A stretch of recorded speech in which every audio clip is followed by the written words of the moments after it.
Hello and welcome. Today is October 21st, 2025, and today is Trailer Tuesday. I'm your host, Sholo Q. I'm a Sholo Eats Quaintly Reaper and Guide to the Underworld.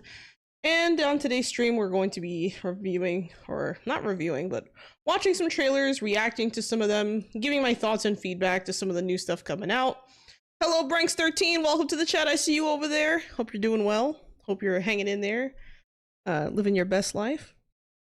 But yeah, I'm over here thinking about stuff. I'm actually slightly getting sick, so not good, okay?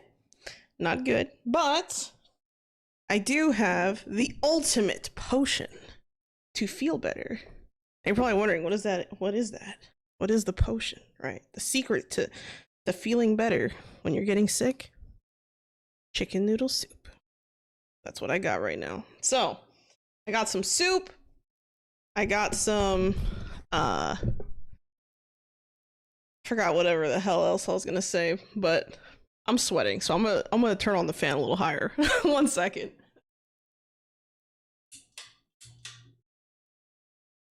All right, we are good. Use spider gummies? No! No, why would I have spider gummies? That's disgusting. I'm not much of a gummy person, to be honest with you, anyway. Try Sprite. I had Sprite earlier, actually. I did feel a little better. But yeah. Hopefully I don't lose my voice by the end of the week. We'll see how it goes. I feel somewhat okay, but I'm like preemptively panicking. So hopefully I don't get super sick super fast. We'll see though. Anyway, guys, yeah, so we have like 21 trailers to watch today. That's a lot more than usual. Usually I kind of cut off around 20 or 22-ish, so, and when I say a lot more than usual, I mean since last week, because last week I only did like, I think like 12 or 15 or something like that. But this week we actually had quite a few trailer reactions set up. Well, requests. So we had more requests this week, so I was able to add them all into the list. Hopefully I didn't miss anyone. I'm pretty sure I didn't, but there were some suggestions on there that we've already reacted to last week, so I made sure I tried to remember which ones they were and then just like let you guys know like in a reply. So if you get a notification saying that Shelo replied, that's probably why. Lemon lime soda, settle stomach. Yeah, it does. It helps. It helps a little bit. I also like ginger ale. Ginger ale tends to do the job too. But luckily, I don't have any stomach issues today. This time, but I will do my best to get through all these trailers, as many as possible. So here we are. Also, YouTube has like a new interface or something. There's like some weirdness going on here where.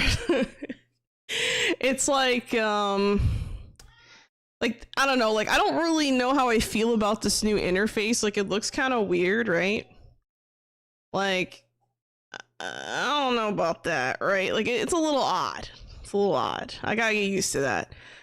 Something I did notice though is that if you're on a channel that's like focused on animals and you like the video, the like thingy turns into a paw print temporarily as you like when the animation goes off. I thought that was cute. I was like, oh, that's so cute. But what is wrong with YouTube? Now you're probably wondering what do I mean by that, right? Well, before we get started, I think I'm gonna show you guys the weirdness that I saw.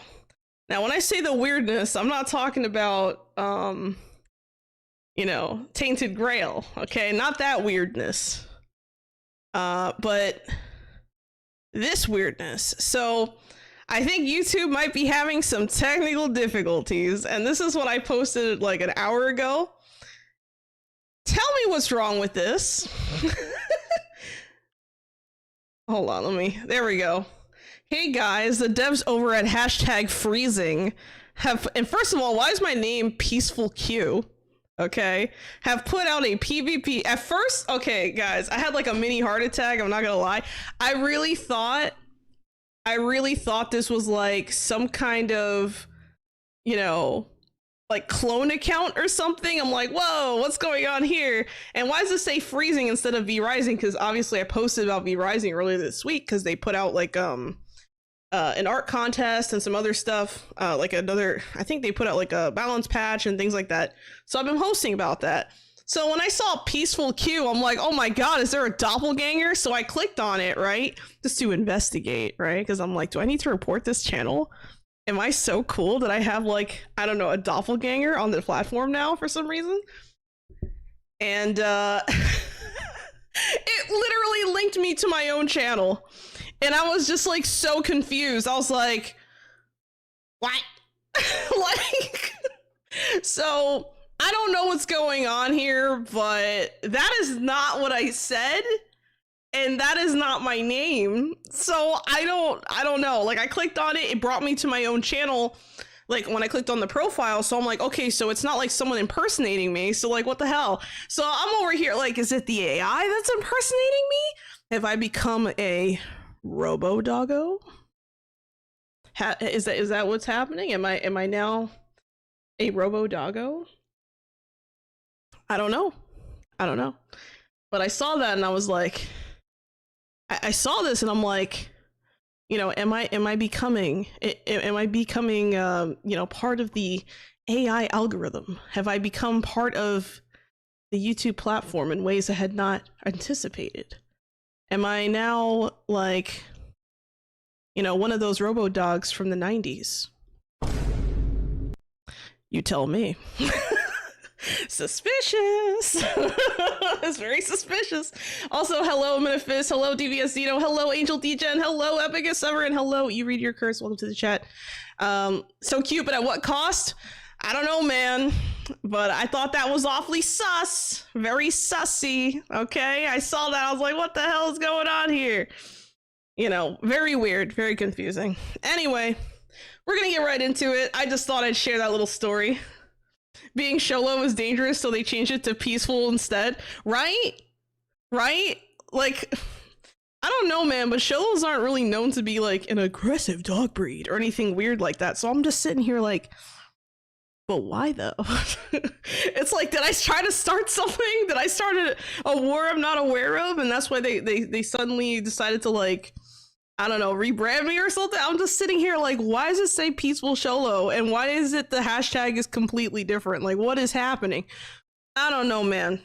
I don't know. I think that, honestly, I think YouTube putting in like all these like weird AI tools and shit is probably fucking up the platform in ways that we won't know for years and years and years.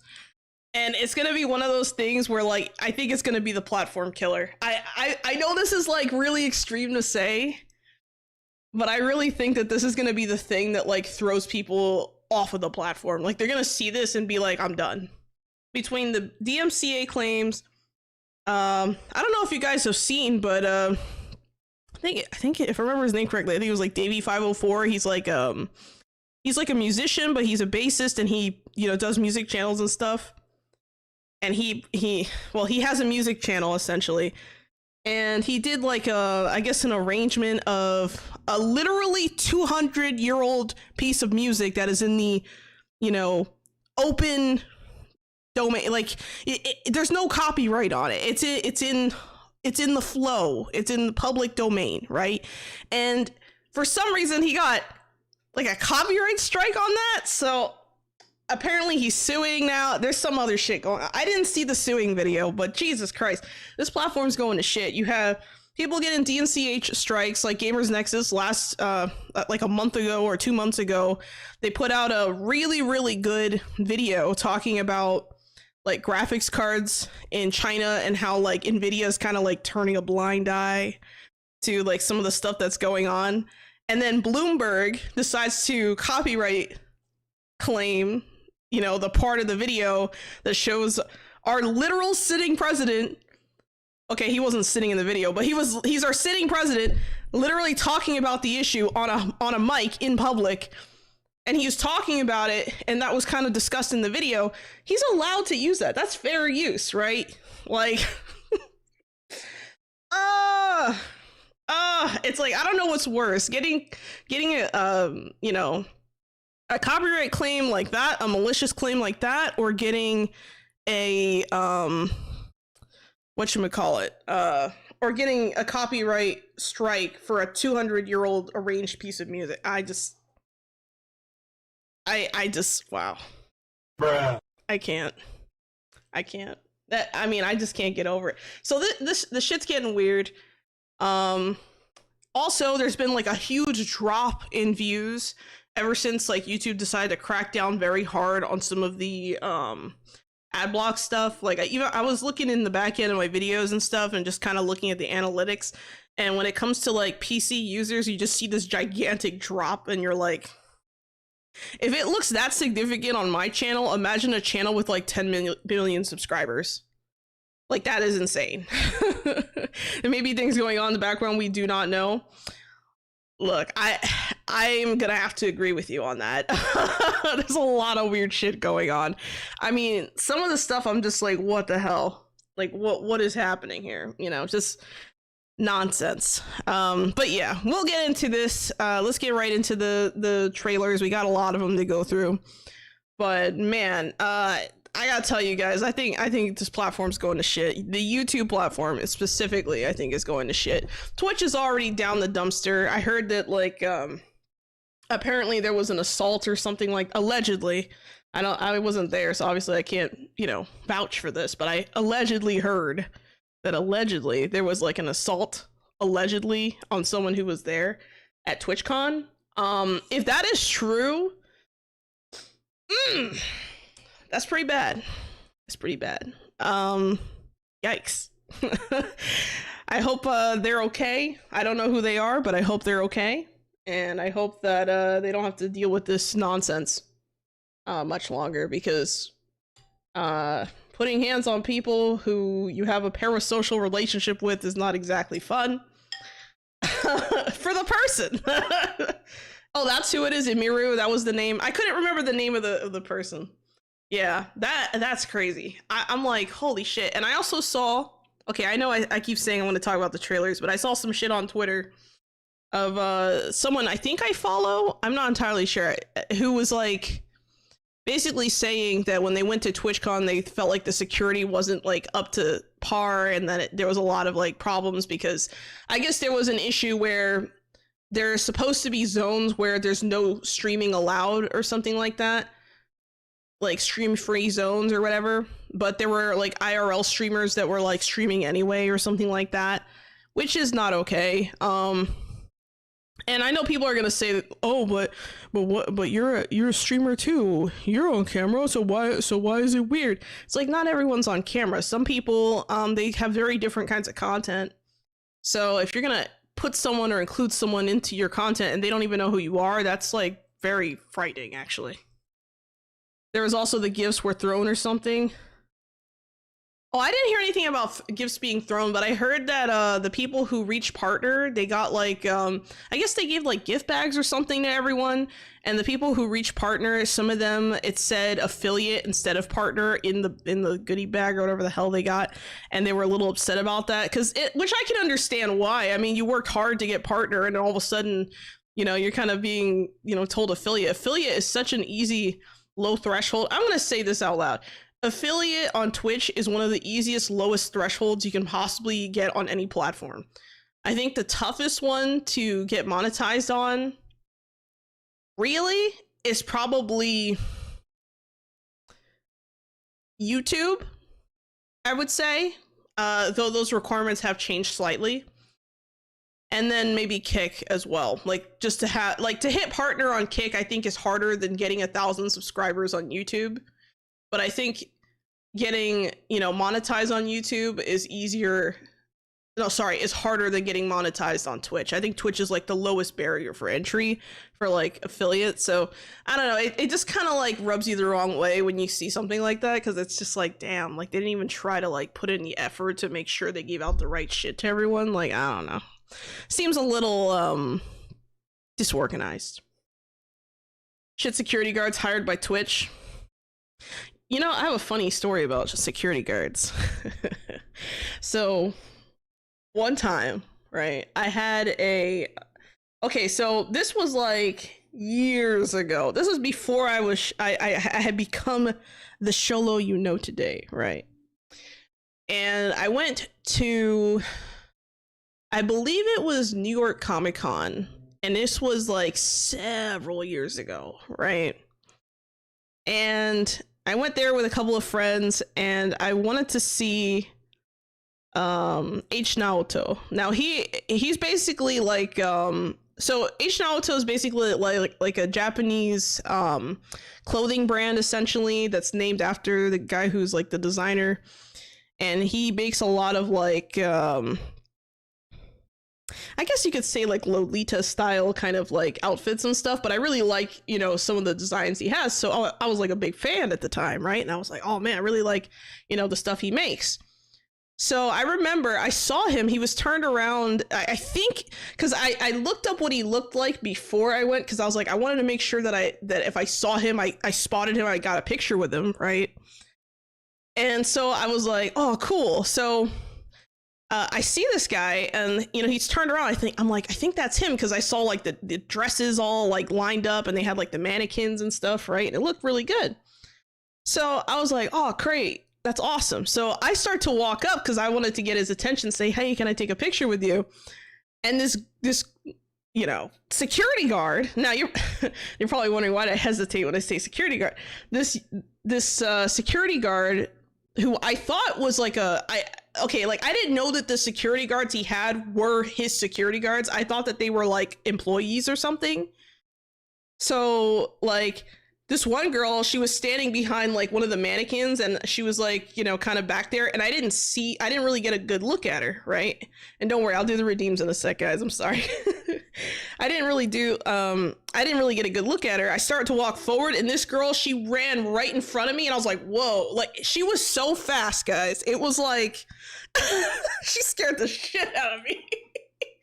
And I was like, whoa, because like this girl was like, now imagine like a really like short Japanese woman who can probably kick my ass. Like that is literally like the level of security guard I was dealing with here. And I was like, whoa, I'm not trying to hurt him. I just want a picture, man.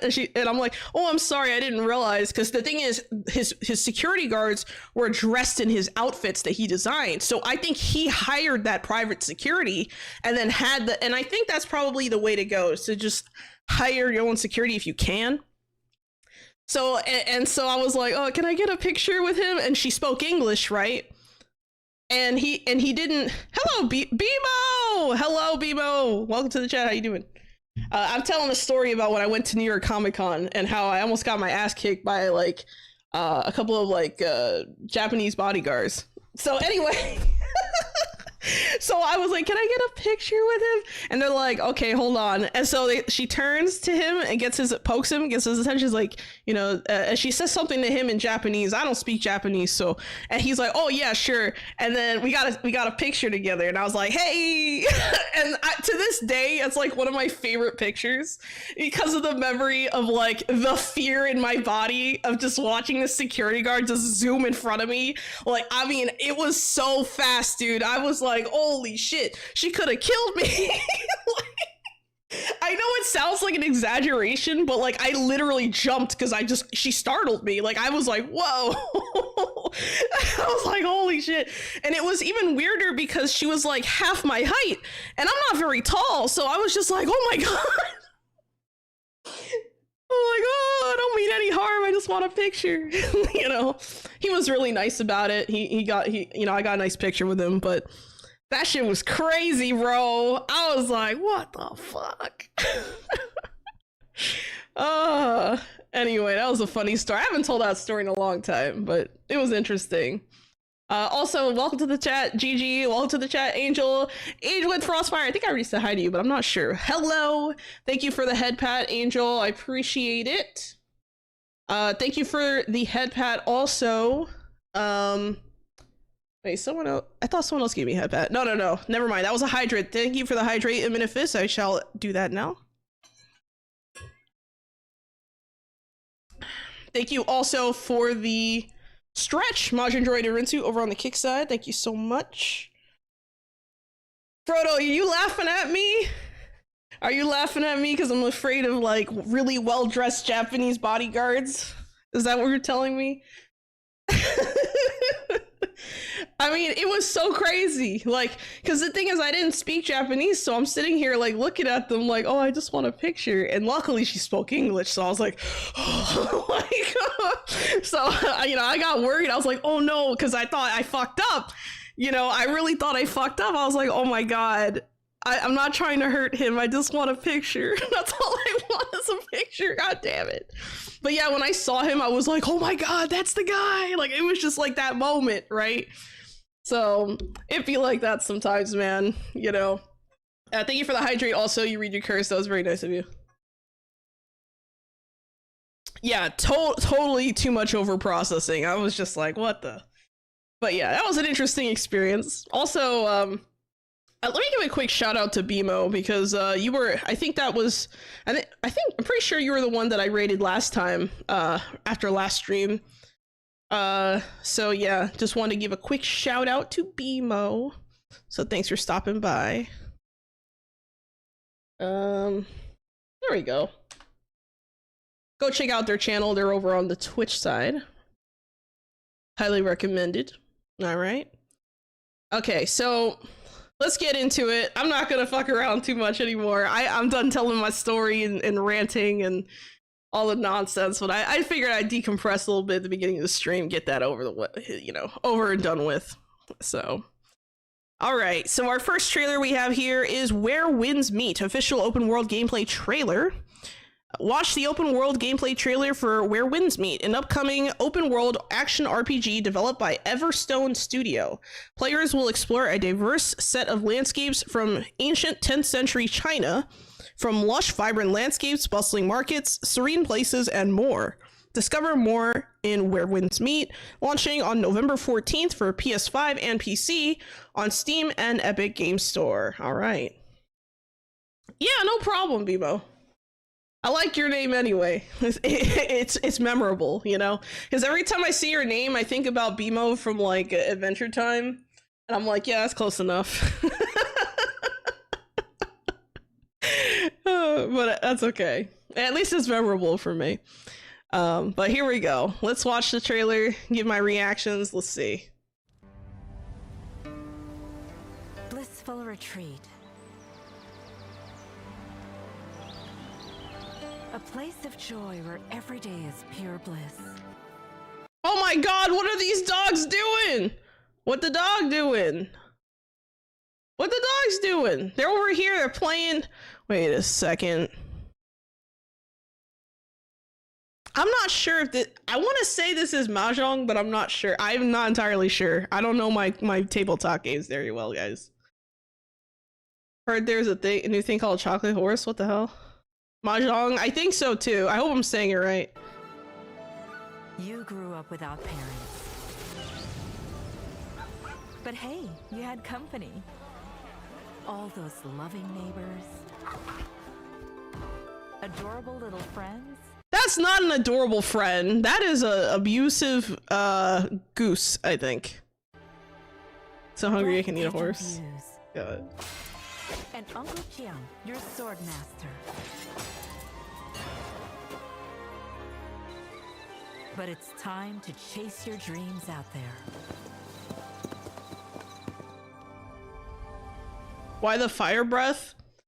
I assume what they might be doing is they might be, well, okay, so in that video, they ran away after burning the crops, but there is a thing out there called the controlled burn that farmers do all the time to kind of rejuvenate their land.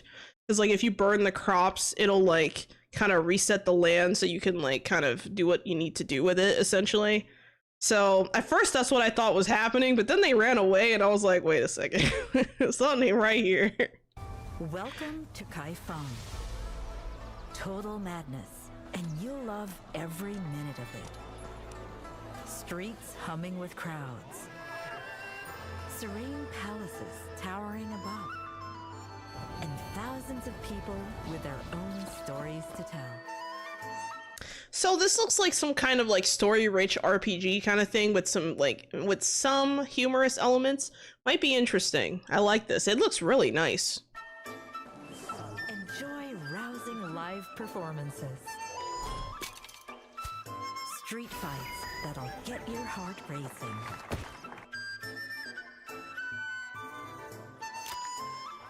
Wall stride. Slip out of anything.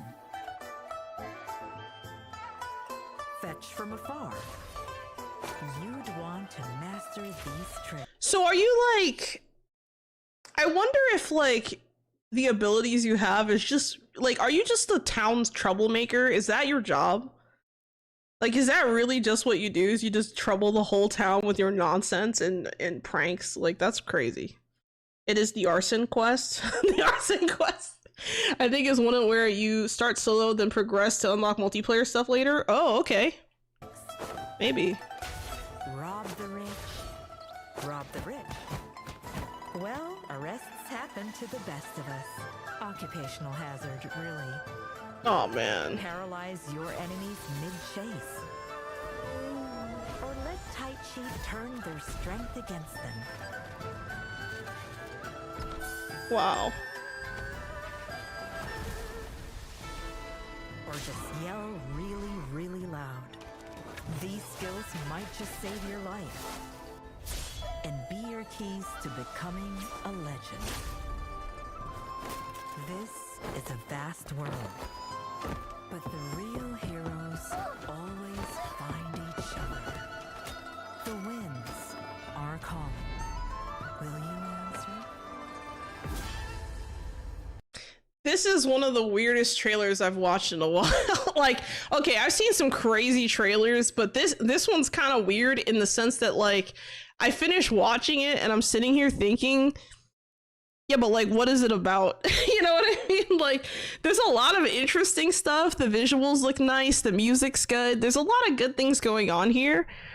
But I just feel like this is some kind of like you're literally like the town's nuisance. Like, that's the vibe I got from this. Is that your whole job is to just prank the townspeople and just upset them at every twist and turn and maybe get caught every once in a while and get arrested. That's what it seems like to me. Which honestly could be a fun way to play if you're a mischief maker. I don't know. This isn't interesting. Payback on the goose? Yeah, right. Maybe they're just showing the depth of player freedom in the game. That's very possible, yeah. I don't know. Like, I like the concept here. This might be a fun one to try out. There's a lot of like, I don't know. I feel like this is going to be one of those games where, like, if you spend a lot of time exploring, you'll find a lot of hidden shit. Like, it gives me those vibes. All right. It gives me those vibes. What I'm not sure about, though, is like, what is your, like, I see a lot of mini games, right? Which isn't bad, right? Distractions can be fun, right? I see a lot of mini games and a lot of like minor things you can do, but what I don't see is like, I don't know, a core villain. Like, what is this? Is this people chasing you for doing bad stuff and upsetting the people, the town? Or is it like, because obviously you get involved with the authorities at some point, so I'm not really sure what to make of this. Like, is this, like, what is the objective? Is the objective to just explore this vast world and do whatever the hell you want? Or is it like, you know, you have to defeat something, or you find out that you have some weird past? Like, whenever there's like a game like this, I always feel like the main character always like kind of appears out of nowhere and has like some weird past that you don't know about until later. And I don't know. Yeah, like, what is the main plot of the game? Exactly. Thank you. Well, you pretty much summarized it way better than I could. Thank you, Alfie. Like, I don't understand what the main plot of the game is. Like, it looks like there's a lot of fun activities and stuff to do, which makes you think, okay, maybe it is multiplayer. But I also don't really know, because I don't really see other players running around. Like, I'm not really getting those vibes. So I'm not really sure what to make of this. But it definitely looks nice. Like, the presentation's good, the music's good, like I said, and, you know, there's a little bit of comedy in there. Nothing too crazy, but also kind of crazy, but kind of within, I mean, when I say kind of crazy, I mean compared to like everything else we've seen on this channel. But yeah, I think it's okay. I think it's okay. This might be an interesting one to check out.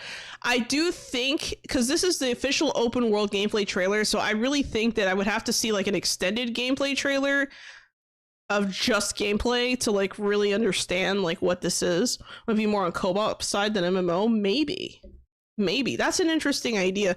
If this was an MMO though, that would be kind of interesting. I think I've seen like advertisements for this game or something. So I'm not really sure, like, did this game just come out or has it been out for a while? Let me see. I'm looking it up real quick. Oh crap, I almost spilled my soup. Okay. Oh, it's free to play. Oh, ew. Okay.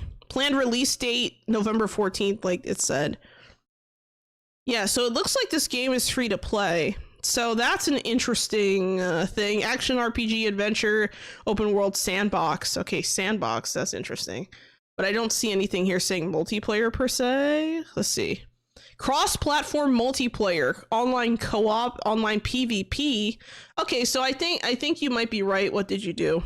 I think you're correct, actually. That's interesting. Okay.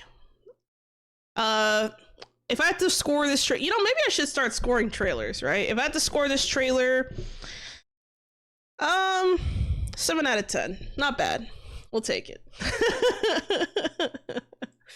All right, next we have Petite Planet official announcement trailer. Don't miss the announcement trailer for Petite Planet, a life simulation game from HoYoverse. Players will set out to create a planet for themselves as they see fit, explore the vibrant landscapes, meet friendly neighbors, and live serene yet adventurous lifestyle.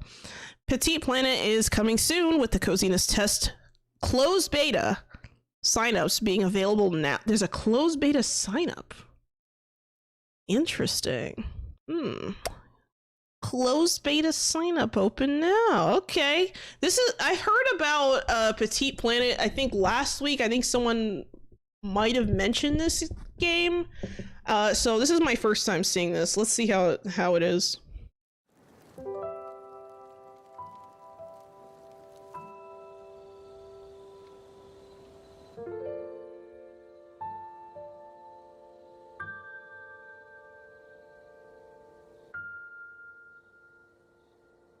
Those are some weird looking planets. Either that house up here, either these houses are gigantic or these planets are really small. I can't tell.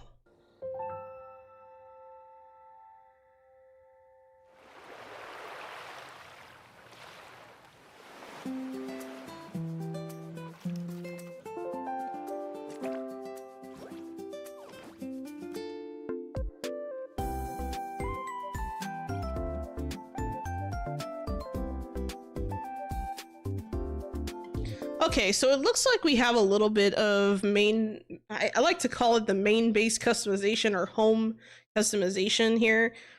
Kind of nice. That's a good start. Planting, okay.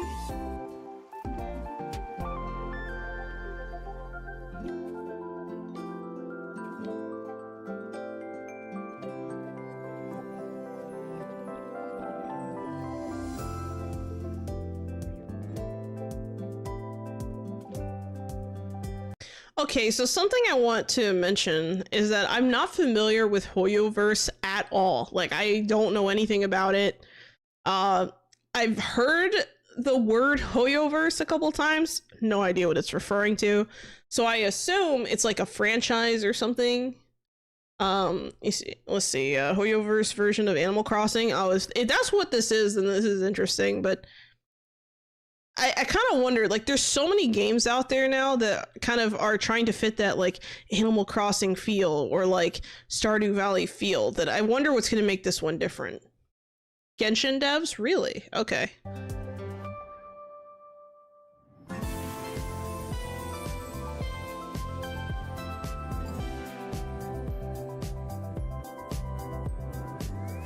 Oh my god, imagine driving to a different planet to go see your friends. Like, bro, I can't even get a bullet train in this you know, I lost all the energy in that sentence. Let's continue.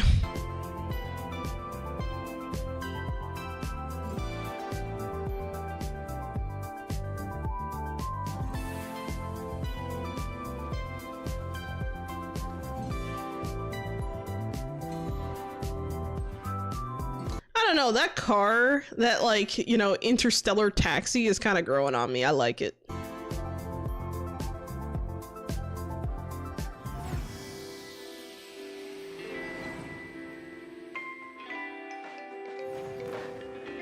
Wait, I have a question. If you're driving through the galaxy, does that make you an astronaut or a like professional driver, or like a race car driver or something? Like, how does that work? Like, are you like, how do you get a license for that?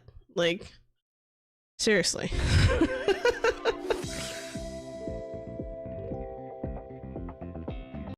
Okay, really quick, let's take a quick look inside of this house right here. Okay, so this is really comfy and cozy. I wonder if this is just like two players chilling, or if this is like some kind of like cutscene or something. Like, I kind of wonder. It looks like multiplayer to me.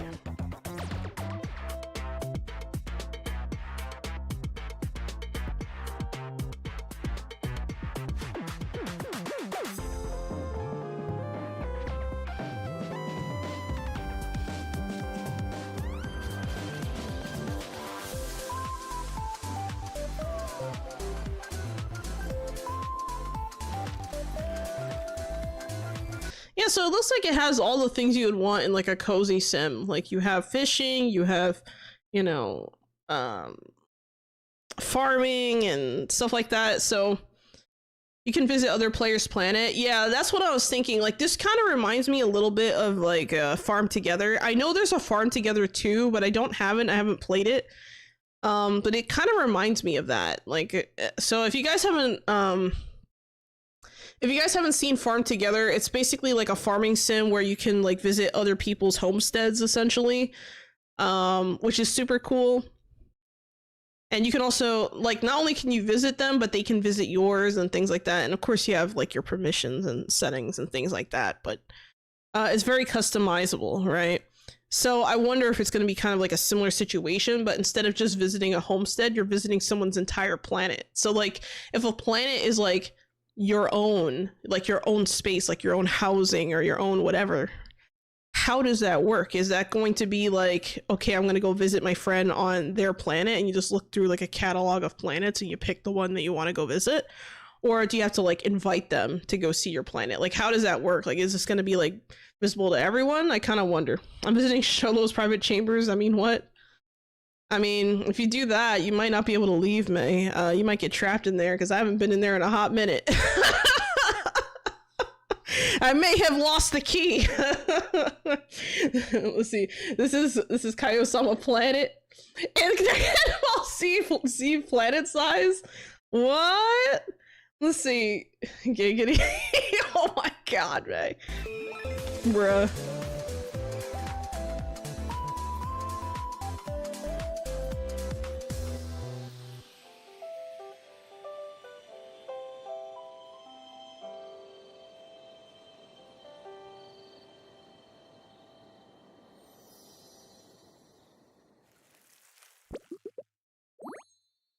Yeah, so this is, oh wait, there's more, I think.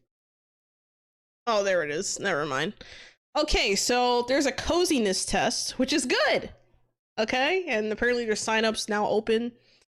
I don't know, when was this posted? Let me double check. September 24th, so it might not be open anymore. So my thoughts on this trailer. Covers all the bases, I think, for a cozy game. You have tea, you have green, you have shrubbery, you got cute little aminals, you got, you know, adorable creatures, and, you know, nothing too spoopy. I haven't seen a single spider. I think we're okay, right? Overall, I kind of wonder I still am not sure what's going to make this game stand out versus literally every other cozy multiplayer-esque kind of game out there. Like, how does something like this compare to something like Hello Kitty Adventure, or whatever the hell? What? I think that's what it was called, Hello Kitty Adventure. I had it on my wish list for a while, and then I took it off for some reason. I forgot why, but it's one of those things where this market is so... it's a little crowded. I'm not gonna say it's oversaturated, but it's a little crowded. So I feel like I didn't really see anything here that made it stand out, where like me as a person who's not familiar with these characters, or you know, the Hoyoverse or whatever the hell that is, as someone who's not familiar with this, I don't really get like the I want to play this right now vibes. Like I just don't really feel that way watching this. It definitely feels geared toward more like a younger audience, which it was just fine. There's nothing wrong with that. But it definitely has this cute, like, cozy vibes. If I had to give this trailer a rating, I'd say maybe I give it like a 6 out of 10, maybe. Yeah, let's go with 6 out of 10 for this one. I'm not really feeling it. It's not bad. There's nothing particularly wrong with it, but I didn't see anything exciting. See, instead of farms or area, you would be terraforming planets. Yeah. I mean, there's a lot of games that kind of allow you to do something like that. Kind of, I guess.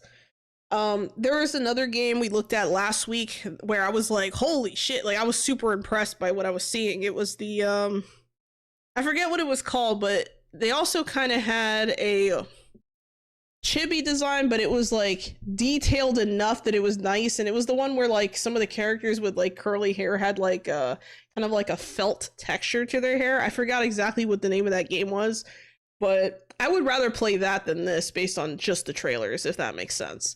But overall, not bad. 6 out of 10. Next we have Quantic Dream's new game, Spellcasters Chronicles, official revealed trailer. Spellcasters Chronicles is a PvP team-based third-person action strategy game from French developers Quantic Dream. Play as powerful mage and team up with your allies in epic 3v3 battles, unleash devastating spells, apply buffs to your allies, and even change the environment to your advantage. Command your army of hundreds from the skies as you fly around the environment, engaging in aerial combat and tactical decision-making to secure victory. Build your playstyle by equipping spells that suit your strategy from a comprehensive list of over 50 spells from 7 schools of magic.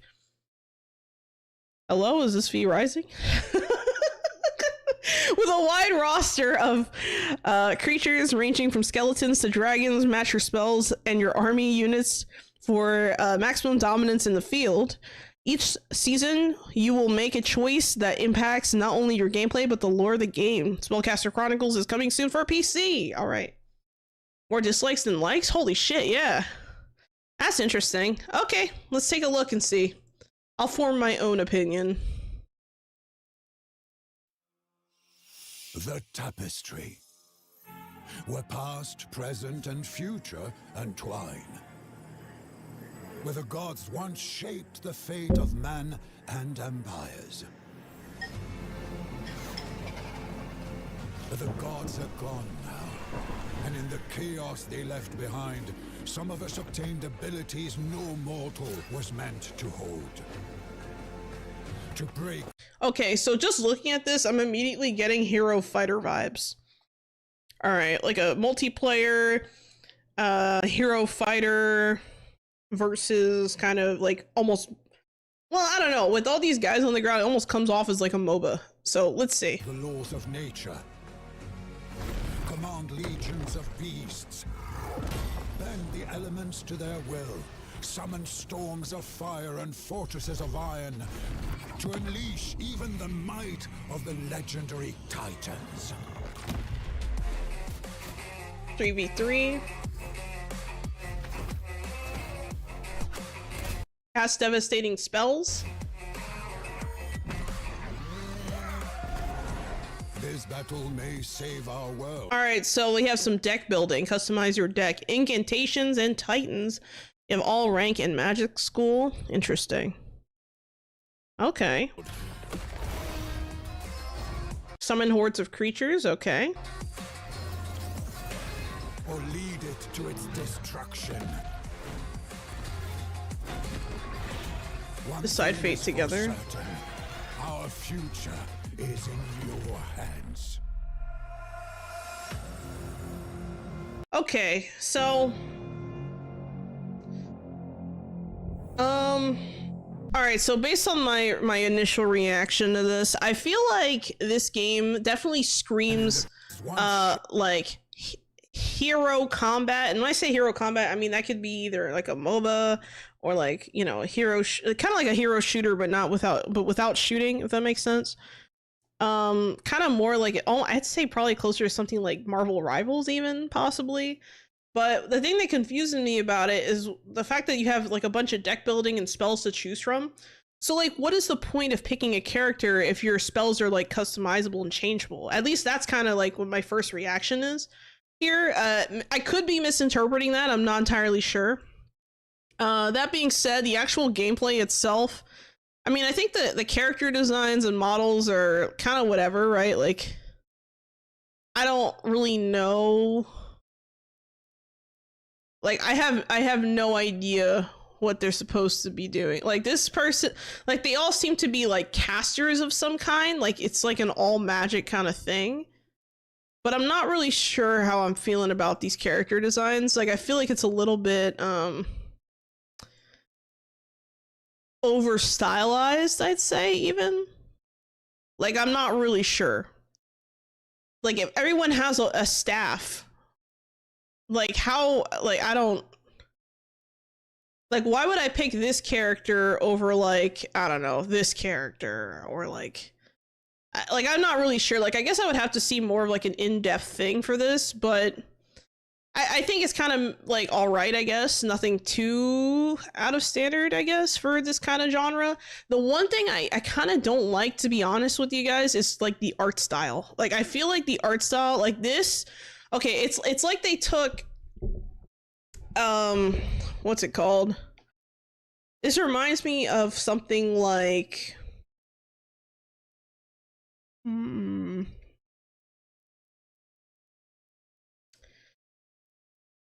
it kind of reminds me a little bit of Fortnite in some ways, like just the, or sorry, not Fortnite, more like Valorant or something like that. It reminds me a little bit of Valorant with like the style of the characters, kind of. But then, like, if they're all casters, what's the point? I don't know. Like, I'm a little confused. Also, I don't really like some of the coloring and texturing on some of these enemies and monsters and stuff, because, like, it just, I don't know, man. This is supposed to be a stone behemoth, but he's like blue. So like, what kind of, like, does the blue mean anything? Is that like a special trait or something? Like, I'm not really sure. And all these units that you have, like, are you just like equipping minions? Is that what this is? Like, you're equipping minions? Like, I'm a little confused. And the coloring doesn't, I don't know. I feel like there's so much color on the screen. It's like overwhelming. It's just like, it's literally overwhelming. Like, why does this enemy model have to have like a bunch of red streaks all over the place with, like, you know, regular tones, but it's like, it's weird. It's almost like they're outlined in a different color than the base color for, like, but I thought that was something that, like, you usually see for just like your characters, right? Like your main characters or your heroes, but to see that also for some of the enemies is like weird. It's kind of weird. I don't know. Maybe it's just me, but I feel like it's kind of messy. Like, there's a lot going on the screen here. I don't know if it's like the nature of this presentation, or if it really is like a overwhelming color pop of some kind. It almost feels like an oversaturation that I'm looking at. Maybe it's just me. I don't know. All right, let's read the comments. This is a MOBA. Way too many of those, getting a tad bit funky smelling. Uh-oh. Maybe the deck building is for your summon units? Yeah, I think so. I think that might be it. Let's see, Smite / League of Legends, many more to look at. Yeah, there's quite a few MOBAs out there, but hell, you even have Battle Right, even though that game is like kind of abandoned low-key. Let's see. All right, I'm heading to sleep. Okay, May, go get some rest. Have a good night, dude. Thanks for stopping by. But yeah, I don't know. My only thing is that I feel like it's just so crazy. Like, I don't even know what this is. You know, like, I look at this on the screen and I just see like all the curves and lights and colors. Like, there's like what, like 5 or 6 different colors on this one unit. What is it? You know, like, it's chaotic. So for me, there's like a little bit of messiness, I think, when it comes to like the design of some of these like creatures and stuff. But as far as like actual gameplay and things, I don't know. I feel like I'd have to get my hands on it to really like, I don't know. Another MOBA that's out there too. I think Supervive is another one. I don't know if they officially released yet, but that was another one that I was looking at. And that one actually, I actually was, I tried the playtest for that. I don't think I can, I'm not sure if I can even talk about that, so I'm just not gonna say anything, but I didn't have any, I guess what I'll say is that I didn't have any like immediate negative opinions playing it, if that makes sense. That's all I can say. But yeah, like, I don't know, man, it just looks so messy. Like, if I just let it play like this.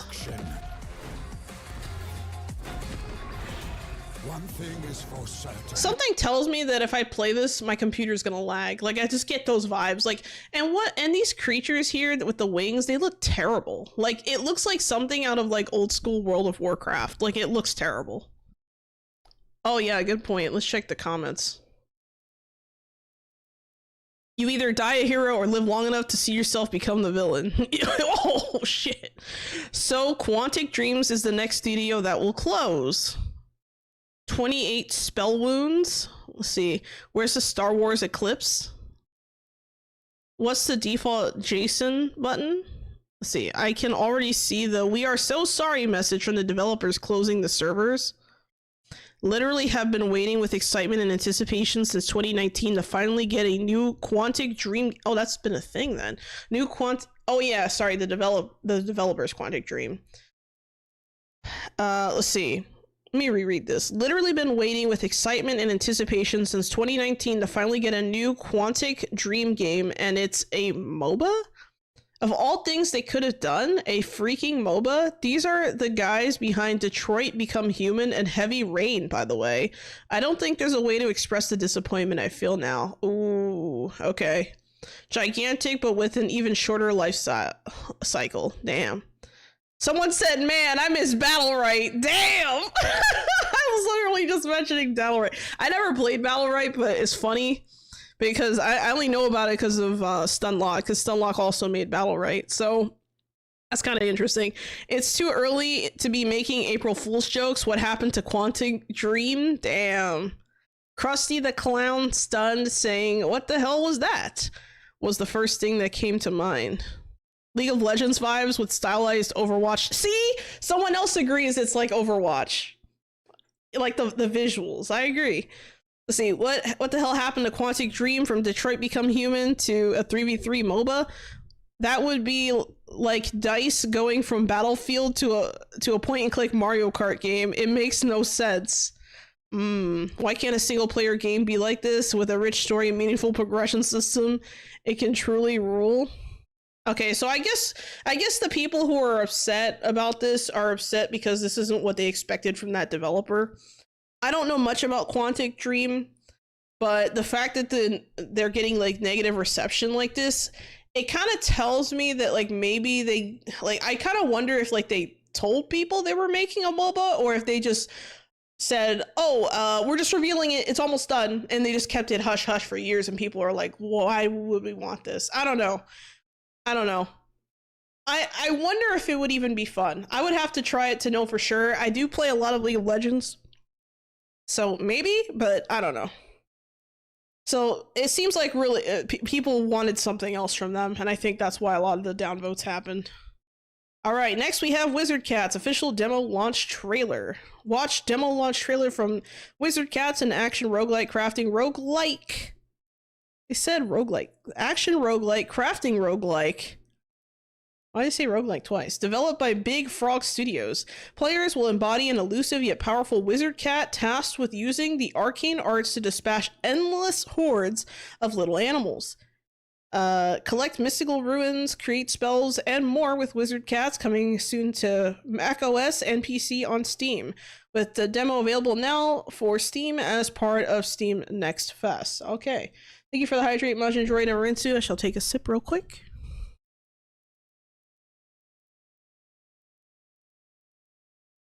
All right, and thank you for the stretch, Kachi. Oh, try to get a good stretch here. Oh, there we go. All right, thank you. All right, let's watch it and see what it looks like.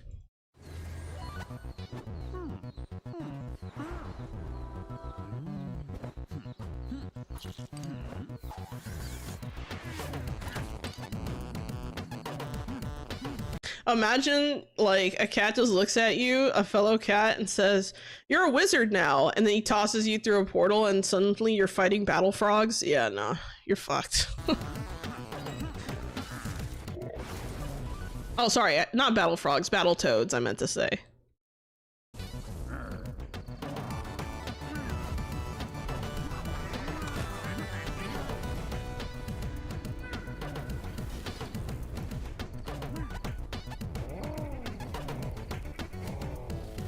Here you go, enjoy, try not to die, exactly. Craft unlimited spells.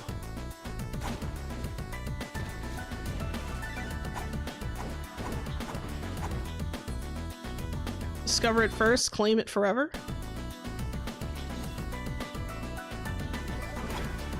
Wait, so if you discover a spell, you get credit for discovering it first?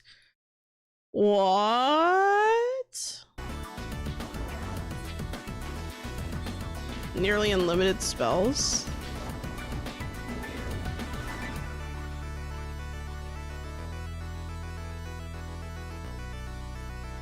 So when they say nearly unlimited, does that mean that like there's some level of like AI generation here, or does it just mean that like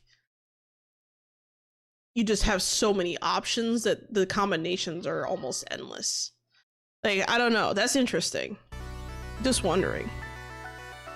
Overall, my first impressions. Oh, I forgot to score the last trailer. Damn it. Last trailer, I'll give a 5 out of 10. This trailer, I like this one a lot. I think I'd give it like an 8 out of 10. This one was pretty solid. I like the, I like that, you know, it kind of shows like the idea of the gameplay, like, okay, you're fighting off hordes of enemies, and then they show a little bit of gameplay and stuff like that. Like, I like this, and I like that, you know, you have like your spells, but there's also kind of like a pixelated aspect to it. It's cute. It's a cute game, and, you know, you get to play as a wizard cat. Like, what more could you possibly want? Like, you know, like, you kind of get everything.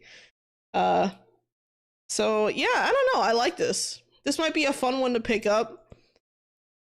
And the fact that, like, you get to, you know, discover a spell first or whatever, like, that's an interesting idea. Because imagine, like, you're the first to try, like, a certain combination, and then you name the spell, or the spell has, like, sorry, discovered by, and then it has your name there. Like, that's interesting. You know? That's pretty cool. That's pretty cool. I like this. You get my thumbs up. This might be a good one. This is just for the demo launch trailer, so maybe check that out, guys. Not bad. Alright, next we have Vampire the Masquerade Bloodlines 2 launch trailer. Awaken from a century... Oh, I missed it. Awaken from a century-long slumber as the nomad, an elder vampire new to the modern knights. In Vampire the Masquerade Bloodlines 2, an action RPG where visceral vampire action meets a neo-noir murder mystery. Okay. Rated M for mature, so be ready, guys.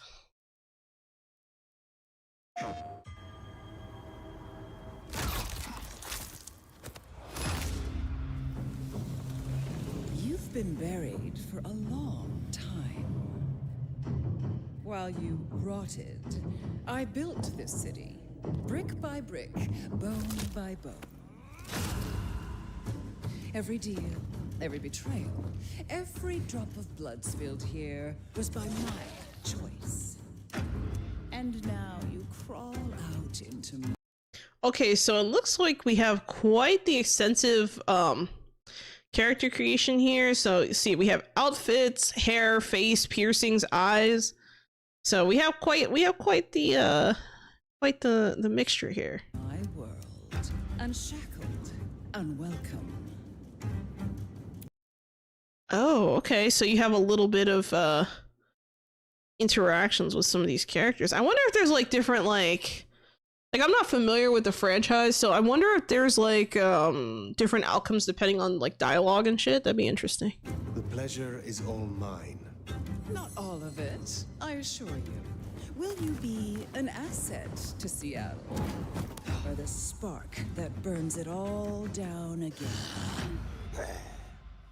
Everyone is watching. Can't you sense it? Waiting for you to show your true intent.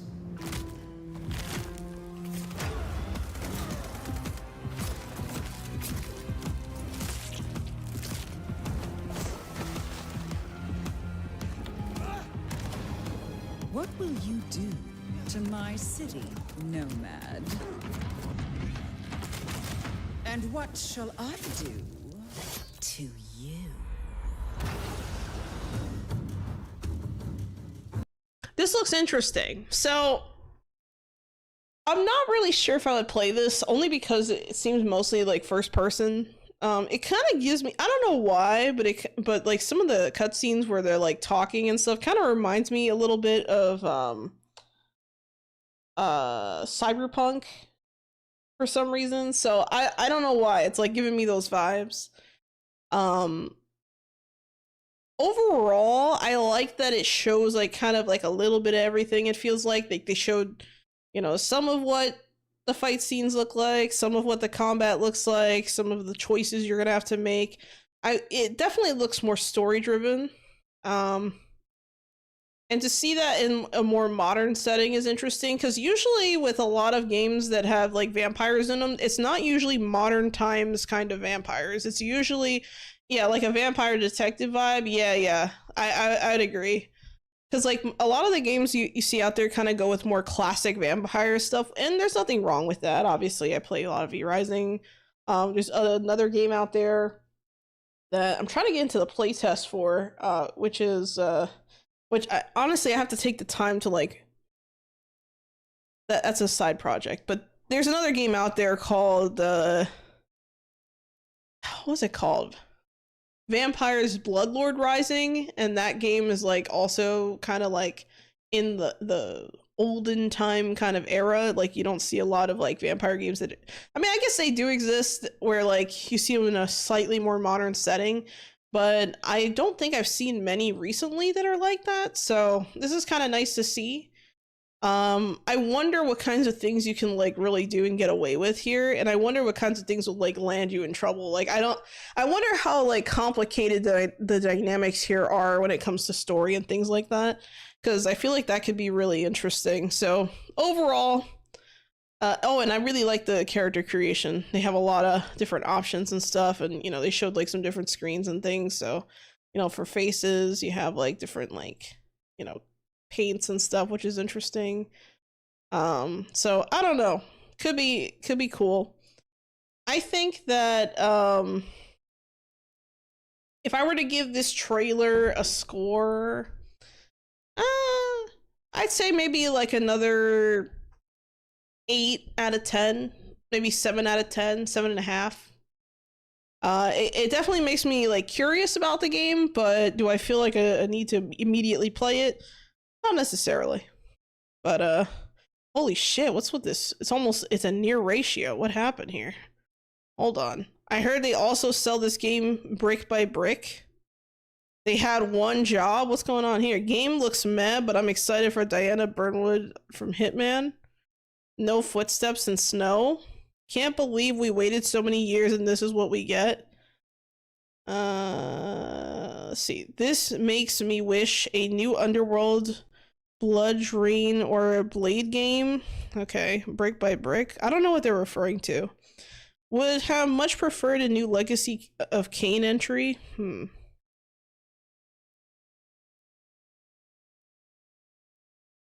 Let's see. All you had to do, CJ, was follow the blueprint and make a decent sequel to Goat Bloodlines. Clown face. Meh, they removed all RPG aspects and customization.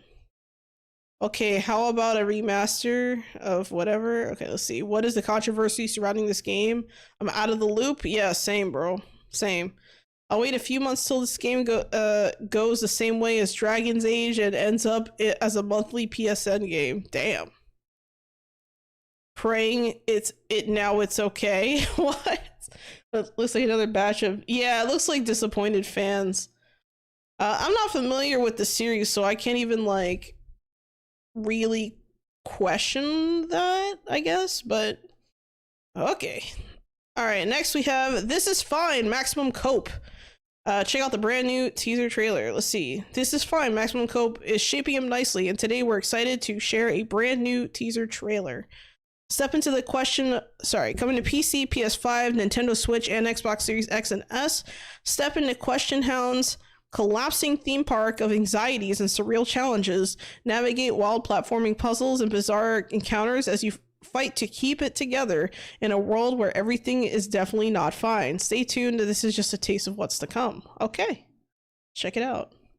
So this dog is obviously a meme, but let's see what happens.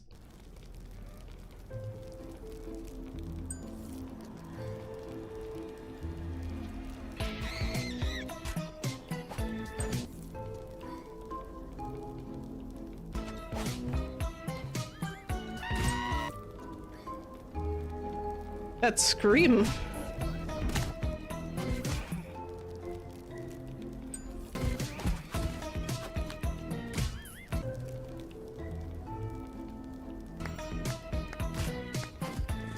Oh! Oh! Oh God! Oh my! Oh! Why won't you love me, Dad? I'll be anything you want me to be. I want you to be dead. Oh! I didn't expect it. Oh, fuck. Oh, okay, I'm gonna continue and hopefully it goes away. Oh, oh, they ruined it right at the end. 1 out of 10. They botched it at the end. I can't with the spider. Oh God. Y'all are fucked up. Why you gotta suggest this one, man? You know how I feel about spiders. Fuck.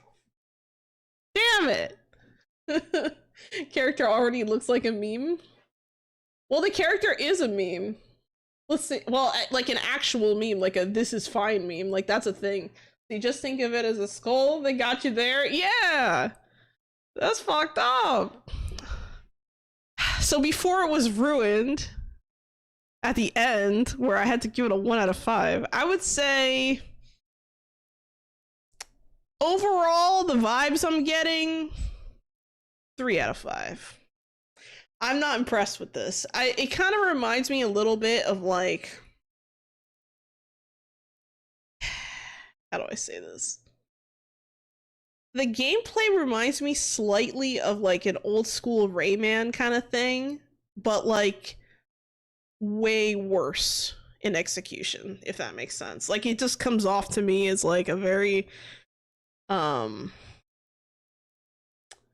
don't know, maybe if I wasn't familiar with the meme and if I wasn't familiar with like where this dog like kind of spawns from, I probably would think that, oh, this might be just a fun game or whatever, but like I don't know, my cynical self is telling me this is just some random cash grab that's gonna have minimal effort.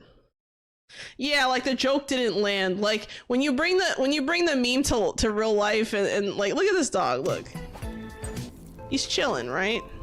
Now, if they make this like the checkpoint on like every level, that'd be funny as hell, right? Like if that was like the save point or something. But he's just sitting there slow, you know, slow blinking. That scream killed me. It reminded me a lot of like Courage from freaking Courage the Cowardly Dog. Because like this dog here, I'm pretty sure is also a beagle. Beagles tend to be a very popular dog choice because they're kind of like the ideal look of what a dog should be in many people's eyes. I mean, you name a lot of beagles like Courage, Snoopy. What's another good one?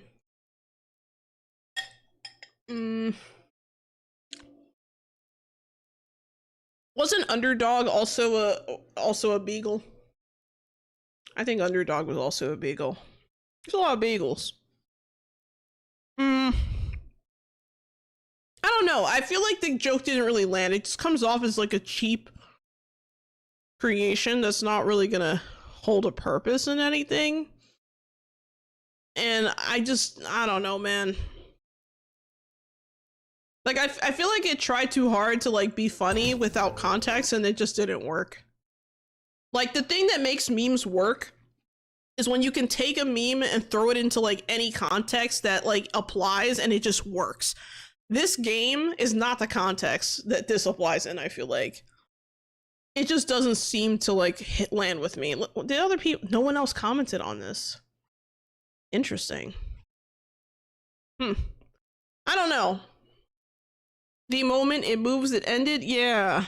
Like I don't know. Thumbs down. I'll give it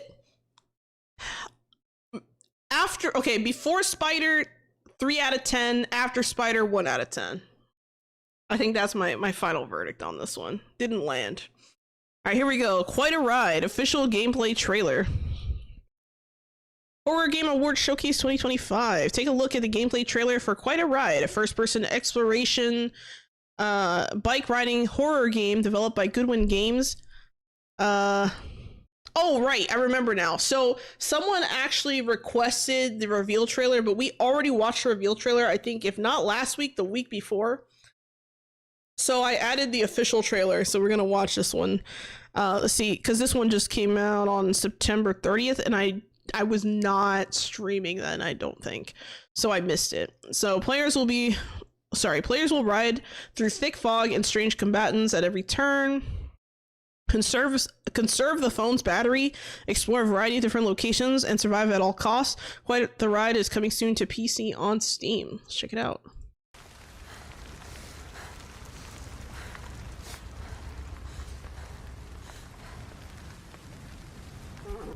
Holy shit.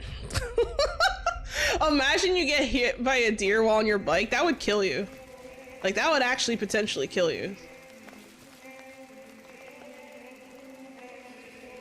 The hell?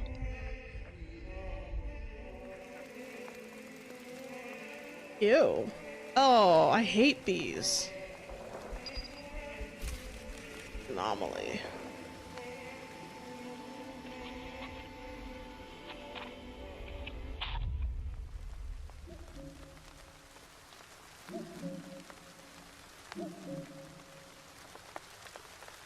Sounds like a frog or something.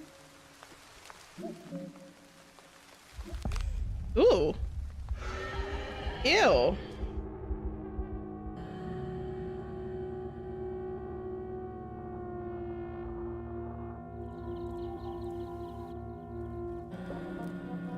What the hell? To set up a frequency or something?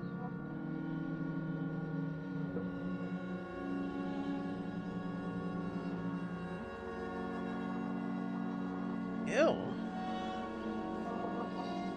You know, this game kind of reminds me a little bit of like Forever Skies in like the exploration kind of way, like because you're kind of going around like these like post-apocalyptic kind of areas. This is super creepy, and the fact that you kind of bait us in, well, when I say you, I mean like the developers here kind of bait us in with this adorable dog. It's just, oh, my heart can't take it. Jesus.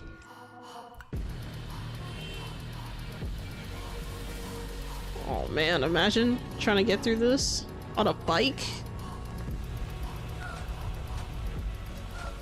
Take me now! No, I'm kidding.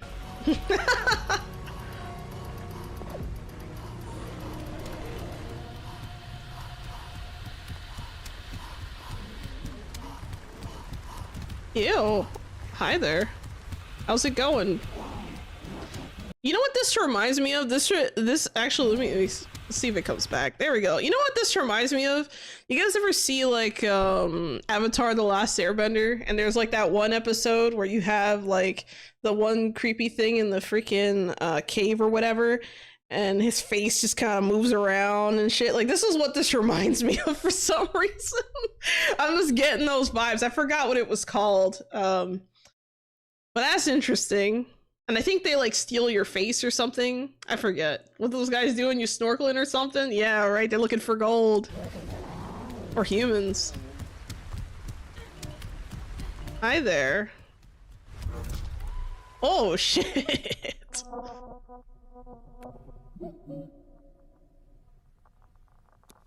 Honestly, this game I feel like is more likely to give you like jump scare vibes. Like face snatchers, yeah, face snatchers.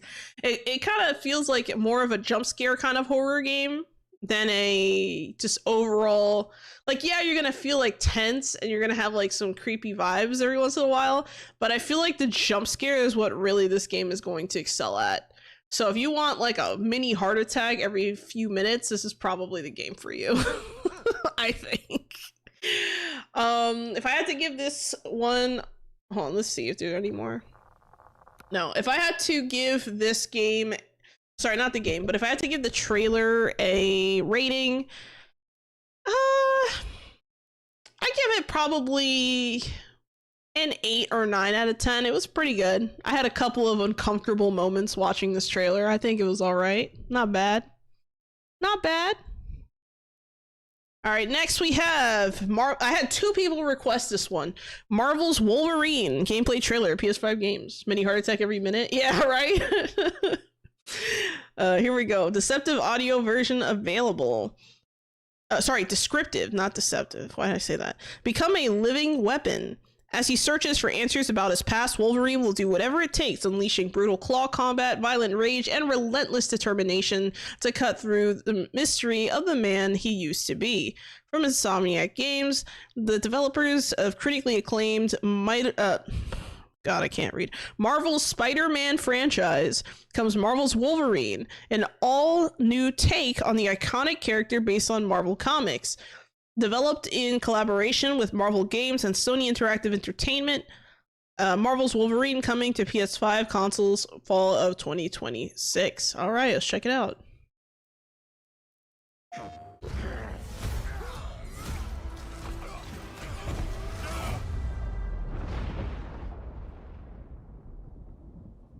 Been fighting longer than I can remember.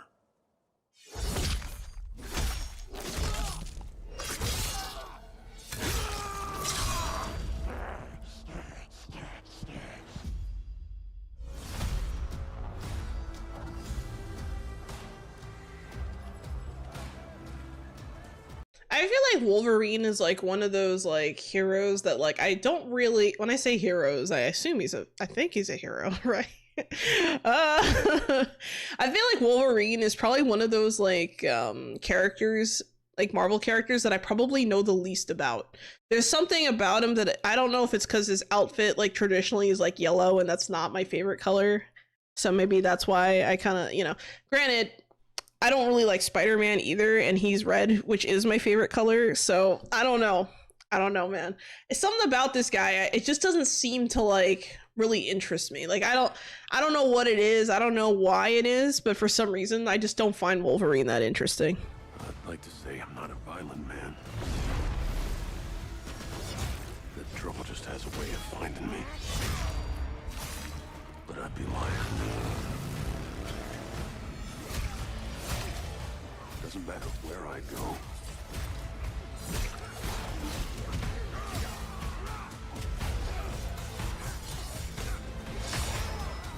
How far I run.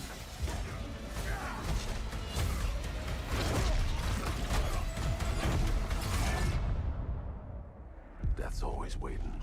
Yeah, I agree. It does seem pretty brutal. I like that though. I think that some, you know, brutality when it comes to you know, comic book kind of characters and stuff I think is pretty cool. So I don't know, not opposed.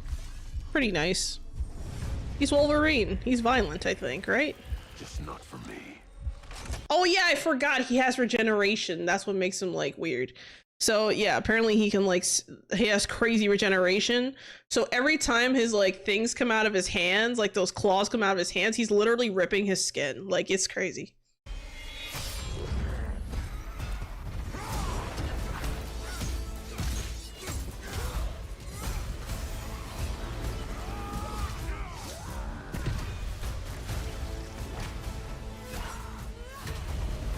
I see that they're also featuring like other like characters and stuff. I'm not that familiar with this part of like the Marvel universe, so I'm sorry I cannot give like a high level analysis of what I'm seeing, but so far so good. Because I ain't no hero. I'm Wolverine. Also metal skeleton. Okay. Oh, adamantium skeleton. Okay. Nice. All right, so my thoughts on Wolverine. Looks exciting, looks fun. I could definitely see people enjoying this. Doesn't look bad so far. I wonder what the general public take is. Let's see. Okay, so overwhelmingly positive. Let's see what we got here. The one game where getting shot multiple times when crouching behind cover for a few seconds to regain health makes sense, lol. So this is what it feels like to finally have a Wolverine trailer? Yeah. Spider-Man, be greater, Wolverine. I'm Wolverine. Yeah! That's great. Literally, Marvel just needs to keep dropping solo character games. Insomniac X Marvel greatness. Yeah, I think that's good. If people like this, I mean, I don't see why not. Mission update, survive until the game comes out. Oh, holy shit. I like this. It's Wolverine in a yellow suit doing motorcycle. I'm sold. Oh, sorry, riding a motorcycle. Nice. It's been 84 years. Lots of melee fun violence. See, one of the oldest mutants because of his regeneration. Yep. Glad Insomniac and Marvel had the courage to make this a mature game. As mature of a game as it needs to be for Wolverine. Nice. Yeah, that's a good point too, because for me, like I said, I'm not really like a big Wolverine fan or anything like that. I think some of my favorite Marvel characters are probably Doctor Strange. I think he's like probably one of my favorites. I like him, and I like Thor. And I like, what's the other one? Yeah, I think just those two probably are my favorite out of all the, if you guys are wondering, out of all the Marvel characters. But I'm not like super into it like I used to be. Like I used to watch like every movie and all the things. And it's been so long that I just can't remember everything. And it's been a long hot minute, so. Hello, Fat Panda Gamer. Welcome to the chat. How you doing? Hope you're doing well. But yeah, this is definitely something that I'm just like, oh, very nice. So I'm glad people are excited for that. All right, next we have Dino Lords closed alpha trailer. This one, okay, let's see. Dino Lords is a real-time strategy game where you gather oh wait, I didn't give a score for the previous trailer. I'm sorry. Trailer score 9 out of 10. That was pretty good. I liked it. Lots of blood, lots of violence. It was great. Ichi, how about yourself? I'm doing all right. I'm hanging in here trying to get through all these trailers. There's a lot of trailers today that people suggested, so I'm trying to get through all of them. But so far so good. Let's see. Dino Lords is a real-time strategy game where you get to gather resources, build fortifications, and command units in defense against the invading Danes with their arsenal of fierce dinosaurs. A shocking new age in medieval warfare. What? Medieval versus dinosaurs? Let's check this out.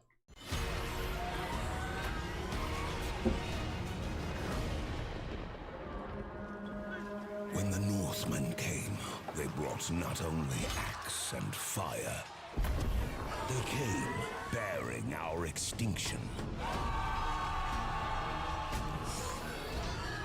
Oh my god. In the year 986, the Northman Eric the Red unearthed eggs of a forgotten age, sealed in Greenland's ice. The Northmen bent those beasts to their will. Nights fell, villages burned, kingdoms broke, hope. You know, I gotta say, something I really like about the dinosaurs that I'm seeing is that I believe, now tell me if I'm wrong, I believe they're trying to go off of like what is most likely what these dinosaurs actually looked like when they were alive. Because I remember like years ago, whenever you see like documentaries and stuff talking about dinosaurs, they would all be like, you know, similar colors, like a green or a beige or a tan or something like that. But now I think scientists, if I remember correctly, I think scientists are like, no, they probably had plumage and had this other stuff going on and maybe lots of cool colors and things. So more modern games now are starting to show that, which is interesting because these dinosaurs definitely stick out. I mean, a blue dinosaur, like a blue purplish dinosaur, that's crazy. Or they could just be coloring it whatever color they want, which is also valid. It's a game. Withered.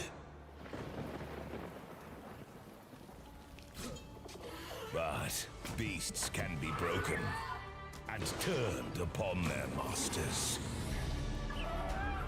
Bound together, steel and scale. Oh, okay. Evolve your kingdom. Oh my god, imagine having a Triceratops help you, like, do some logging and shit.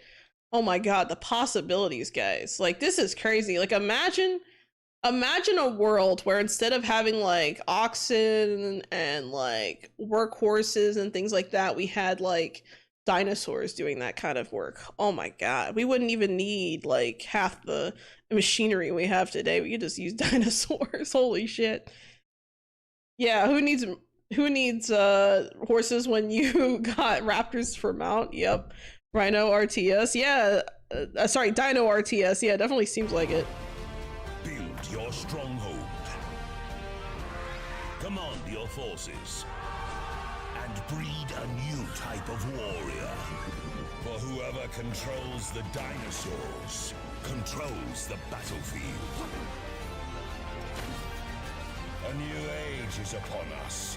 Honestly, guys, this looks fun as hell. Like, just watching this, I'm like, damn, I want to play this game. The age of Dino Lords. Sign up for the closed alpha. There's a closed alpha? Oh, hell no. Now on Steam. Wait, when did this come out? Hold on, let's see. October 8th? Ooh, I wonder if I can still sign up for the closed alpha. You know, I'll look at that later. I'm curious. Okay. I'm down for this for sure. Yeah, right. Like, hold on. Let me check. Let me check on Steam. This looks fun as hell. I can see myself getting lost in this game. 10 out of 10, easy. Dinosaurs and medieval. It's good because you have medieval stuff, which is like way overdone, right? I mean, so many games I've played, Manor Lords, Foundation, and they're not bad games, right? Like, they're not freaking Tainted Grail. What's another one I've played that's also medieval? I can't think of it right now, but there's quite a few that I've played that are all medieval. And so to add dinos, to make it Dino Lords, is just like, oh, it's so good. I love it. I love it. Oh, the game is coming soon to early access. Okay. Oh, and I can request access for the playtest. Let's do that right now. Let's go. I've been registered. Yay. All right, cool. I like this. I'm adding that to my wish list. Thank you very much. Whoever suggested that. 10 out of 10. Easy. Yep. Okay, what time is it right now? Let's take a small break. We still have quite a bit of trailers to do. I planned on kind of like halfway through the stream just kind of switching to Rift, but I think I'm just going to keep going and doing more of these trailers, but I kind of want to take a break to fill up my water again because I'm running out of water. So I'm going to go do that. In the meantime, you guys enjoy, sit back and lurk if you have to, and I will be right back after, let's say maybe 5 or 10 minutes or so. I'd say probably closer to 5 minutes though, but I'll be right back. See you then. Oh, and thank you for the hydrate. I'll do that during the break. So thank you, Kachikochu.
All right, I am back. I'm a little early though, but I am back.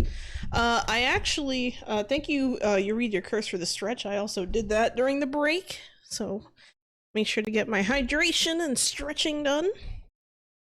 But yeah, we still have quite a few of these to go. I'm gonna try to do as many as I can, and there's a few that I really want to do, so what I'm gonna do is I'm going to kind of reorder these a little bit, so that we absolutely do the ones that I want to do, and then the rest, well, we'll see how it goes. All right. Here we go. So next we have Midori no Kaori, official trailer 2. Let's see. Welcome to Midori no Kaori, a relaxing, cozy game that allows you to create your own Japanese shop and manage customers. There are no winners or losers here. Just unleash your creativity and enjoy a unique experience. All right, let's check it out.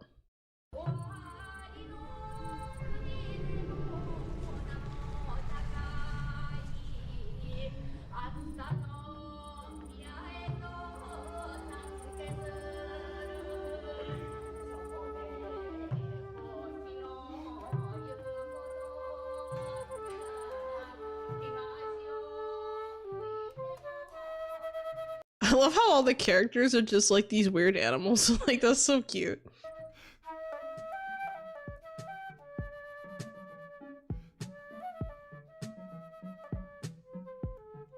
That's kind of weird that you're like clicking and dragging the plates to the customers instead of like them coming to the counter to get it, or you just bringing it out to them. Like, that's kind of weird. I don't know if I like that very much.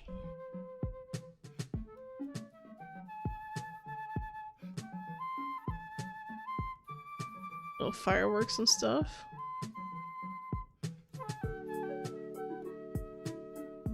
I like that you can decorate, that's cool. Gotta make it look nice.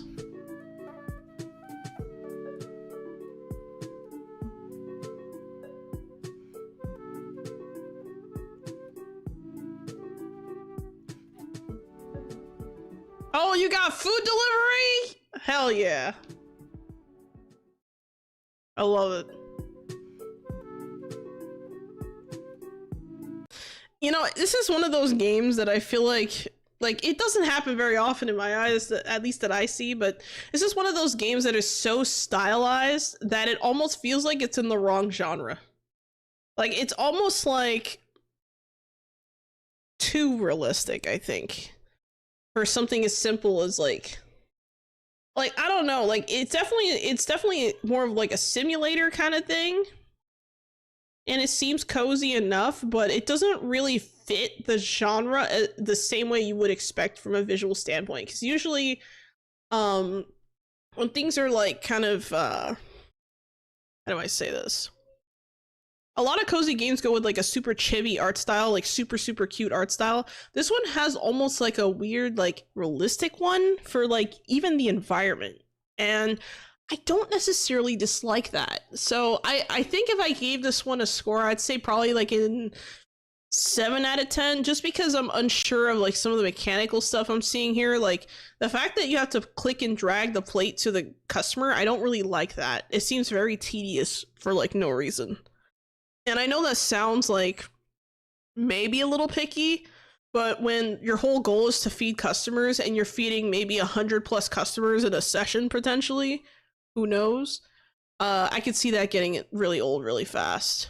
But that being said, I like the little details. I like the little menu at the top. The way that looks, that's super cool. I like the coloring, the shading, the lighting, just everything about this just looks almost like hyper realistic. And the fact that you have like areas where you can just kind of decorate and stuff, like that's kind of neat. And I like that you have the to-go guy, which is kind of cool too. Super cute. I think this game has some potential for sure. So I would say probably like a 7 or 8 out of 10. I'd say, you know what? I'll put on 8 out of 10. The only reason I'm not putting it higher is because of the click and drag. That shit drives me nuts. I can't stand that. But other than that, I think it looks nice, and I like the style. And this is definitely a really cool one. I feel like this is a very visually distinct game of its genre. And I think having that visual distinction will help it stand out against like other similar games. So yeah, very nice. Good implementation overall. Very nice. Next we have Frankenstein's Monster official announcement trailer. Let's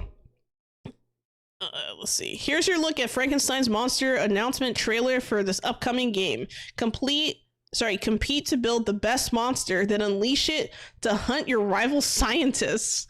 Frankenstein's Monster will be available on PC. Oh, hell yeah, that sounds fun. All right, let's check it out. Give me a moment to calm down.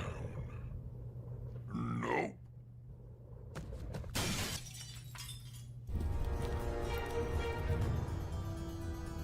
Oh my god. Compete to build the perfect monster.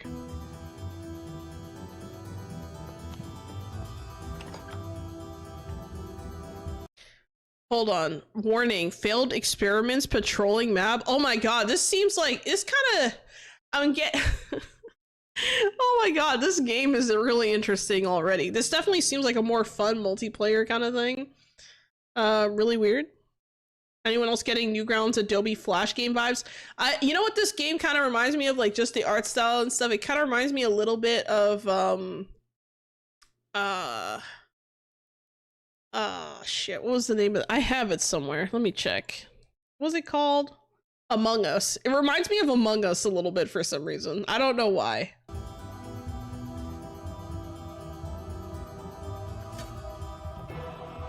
Swap parts for your build. Oh my god. Raid rivals. Defend your lab.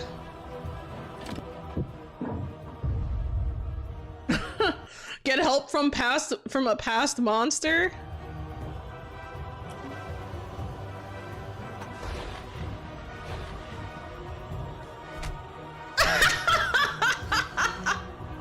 What the fuck? This is great.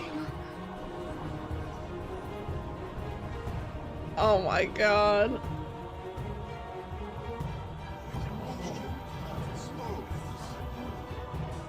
Oh my god, there's a scoring system for the monsters? What the bro, I can see myself cracking up playing this game. This is great.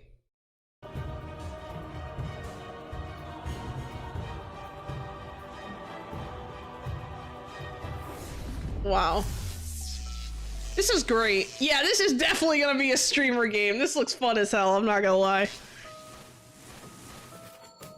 I love it. 10 out of 10, easy.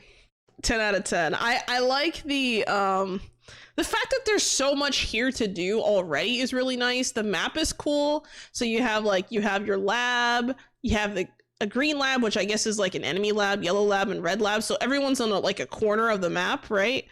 And then you have failed experiments running around, causing havoc, you know, dangerous, right? Which is interesting. And the fact that your experiments can fail, like, how does that happen? Like, does it just fail, like, because you constructed a certain way and it just said, nah, this is not sufficient, and then it just runs around, you know, taking out your enemies or something? Or is it something that, like, maybe it just doesn't... maybe it's just not good enough, so you abandon it and it becomes a failed experiment. Like, do you determine it's a failed experiment, or is it like a chance or percentage chance that it... I hope it's not. I hope it's the former and not the latter, where you get to decide what experiment was a failure. Maybe it could also be something like when you go for the scoring system, like toward the end or something. Could be interesting. I don't know. Yeah, maybe results go random. Who knows? Who knows? Very, very cool. This is a really neat concept. I like how simple it is. Like, this definitely feels like the kind of game that is probably going to be really fun to play. And like, I don't know, like the fact that they kept the idea or the premise kind of simple makes the rest of the game translate well, because everyone knows about Frankenstein's monster, right? Like when people say Frankenstein, a lot of times they think Frankenstein is the monster. They don't think that Frankenstein is the scientist who made the monster. So when you see this, it's like, ah, okay, so this time you play as the scientist and you do whatever. So it's an interesting take on something that seems obvious, but you don't see very often, which is cool. I like this a lot, actually. 10 out of 10. Very cool share. Failure might be to prevent maxing everything on your build and rather make compromises on your build. Yep. I would think so too. I would think so too. All right, next. 2XKO official cinematic, ties that bind it. Courtney LaPlante of Spirit Box? I don't know what that means, but okay, so something to know about TXKO, right? I believe, if I remember correctly, I don't know if that's, I don't think that's what this game is necessarily called. I'm not sure, but basically, TLDR, imagine League of Legends, but a fighting game. That's basically what this is supposed to be. I remember years and years in the past, and even, you know, this shit has been happening for years where they've been working on this, and we've only seen tiny itty bitty pieces of it, and like tiny itty bitty like progress reels of it. So the fact that this came up again is interesting, because I honestly have not been following. So this is gonna be an interesting one for me. Let's check it out.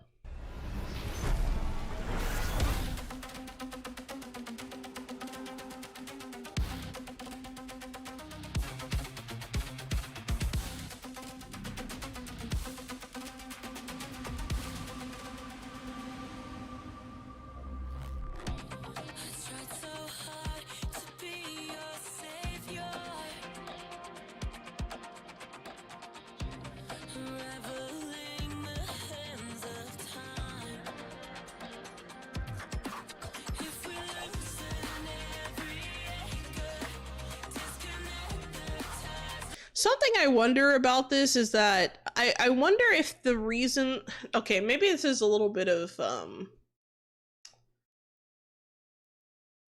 analysis here, but this is not the first game that we've seen Echo in for like a League title. There was another game that came out a while ago. I cannot remember the name of it for the life of me. I did not play it. I think it was like Chrono Keeper or something, or Chrono something. I can't remember. TLDR, it's not the first game we've seen Echo in, and I feel like part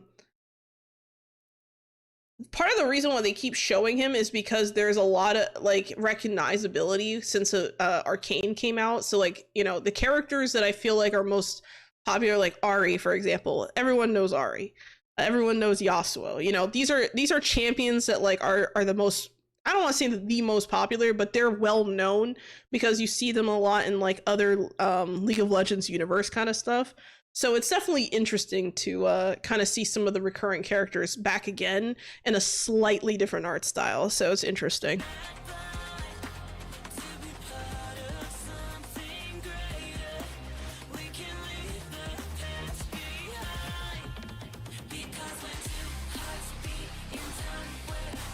Also, maybe it's just me, but I feel like every time I see Ahri in like a different game or like format, she just looks so different. Like maybe it's just me, but I feel like she looks so different in every iteration. It's like they can't decide what she's supposed to look like.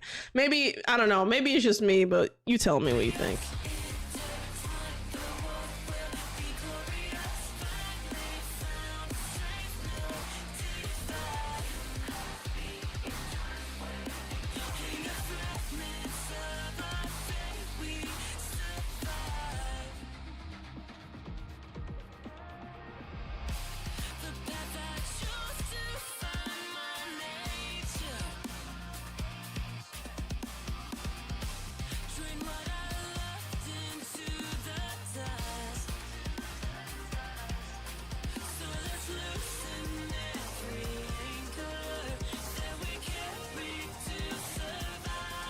You know, I kind of wonder if, now this is kind of like an off comment maybe, but I feel like I kind of wonder if the plan is to introduce a new champion alongside this game at some point, because the fact that they even have a cinematic trailer right now is like kind of a big deal. I mean, Like I said, this game's been in development for a while.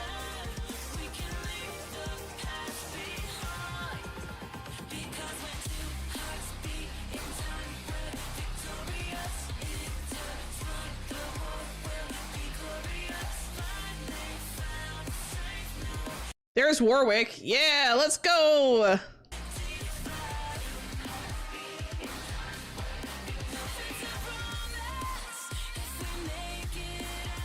I gotta say, I know this is totally unrelated, but I feel like the Warwick rework was probably one of the best reworks that Riot came up with. Like, I mean, there were so many champions that just needed like a little bit of a cleanup or like something to make them more fair to fight against, or even just give them more tools to be able to lock you down. And I feel like what they did with Warwick was a good move in the right direction. I really like the changes they made with him.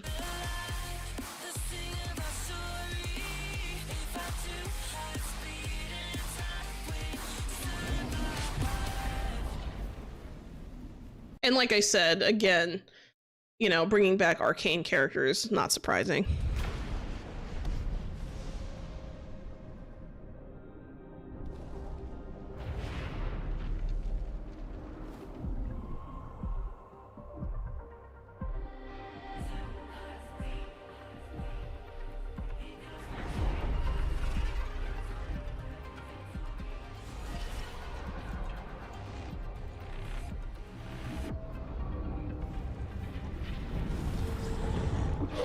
That's heartbreaking. Okay, so let me explain this right here that some people might not understand. So if you don't play League or don't know anything about this character, Echo, you're not going to understand what this scene is. Okay, so Echo has like this ability where you can like reverse in time a few seconds, essentially. Like he has a certain number of seconds he can reverse in time. And, you know, basically what his goal was here, it looks like, was to try and attempt to save them. So seeing all of the times you see his body appear here in different forms shows how many times they tried to save them, and to see them get this close and not be able to do it is devastating. Like, that is devastating, especially for this character. He really tries to like kind of correct, you know, a situation. But here's the thing. When he uses it and he goes back in time, his body does not undo damage. So it's not like well, I mean, it brings him back in time in game and undoes like half his damage or something like that. Is like a certain percentage. But in lore, from what I understand, it's like he goes back in time, but he still feels the hurt. He still feels the pain of whatever the heck he endured. So it's not like a get out of jail free card when he's going back in time. So to see this scene is just, oh, heart-wrenching, man, I tell you.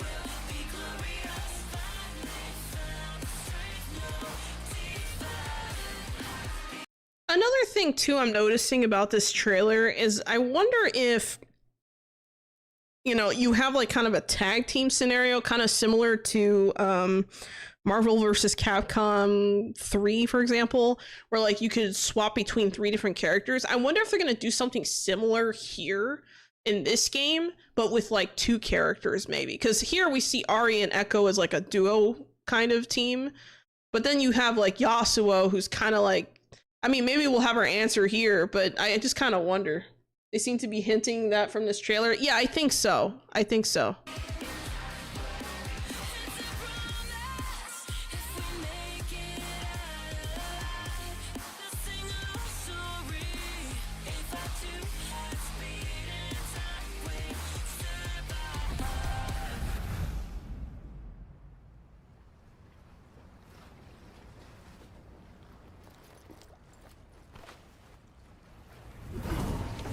Uh-oh. Oh, no. Okay, yeah, no, they're dead. I saw Lowy come out of that water and I was like, oh no. Oh no, they got Blitzcrank in the game too! Oh my god. Bro, imagine you're like fighting and all of a sudden they summon Blitzcrank and he rocket grabs your ass. Oh, it's gonna be disgusting. I'm so excited for this game, guys. Like, you guys have no idea. And then of course, you know, Alawi is just great. I love her so much. She actually, so one of my favorite things about Alawi, or one of the favorite things I've seen her in, oh yeah, they're so done. They just got ganked. It's over. Okay, this is one of my favorite things about her is that there's actually a short story where she and Yorick meet for the first time and they talk about a bunch of stuff. Now, Yorick is one of my favorite champions. So like, he's basically like this monk who's kind of, he's like not dead, but not alive, but like in a weird stasis or whatever. And Alawi is more the way she's a priestess, right? So she sees things in a way of, okay, according to my god, things have to flow. You know, that, you know, the whole thing is like kind of like, think of like a kraken, essentially, is basically like her god. And it's basically like, okay, well, according to the ideology of my god, we have to, like, things have to flow, you know? So when people die, they just die, the souls go and whatever. Yorick is not quite like that. He's like the complete opposite of everything Alawi believes in. And when they talk for the first time in that little, it wasn't a comic, it was a short story. When they talk for the first time in that short story, and she asks him about that, says, you know, you're kind of like doing the opposite of like what like I believe it. It's kind of weird, you know, meeting someone who's like literally, you know, guiding lost souls all over the place and stuff like that. And, you know, he's basically like, well, you know, they'll make it to the end eventually, but, you know, sometimes you gotta go around a little bit, you know, make sure, you know, they're comfortable. They have a very different view of the world, and the fact that they were able to kind of come to a conclusion where they kind of respected each other's views was really interesting. It's probably one of my favorite short stories that Riot has put together regarding Alawi and like Yorick and things like that. Like it was actually surprisingly very good. And of course both of them, I'm not going to spoil it, but let's say they had to work together against someone, and it ended, I think if I remember correctly, with them getting away, but I'm not going to tell you who that is. So that's old, but you can look it up. It's pretty good. Continuing. Oh my god, not the thumbs up! Okay, we gotta watch that again. Let's watch Blitzcrank jump out of the water one more time, just for fun.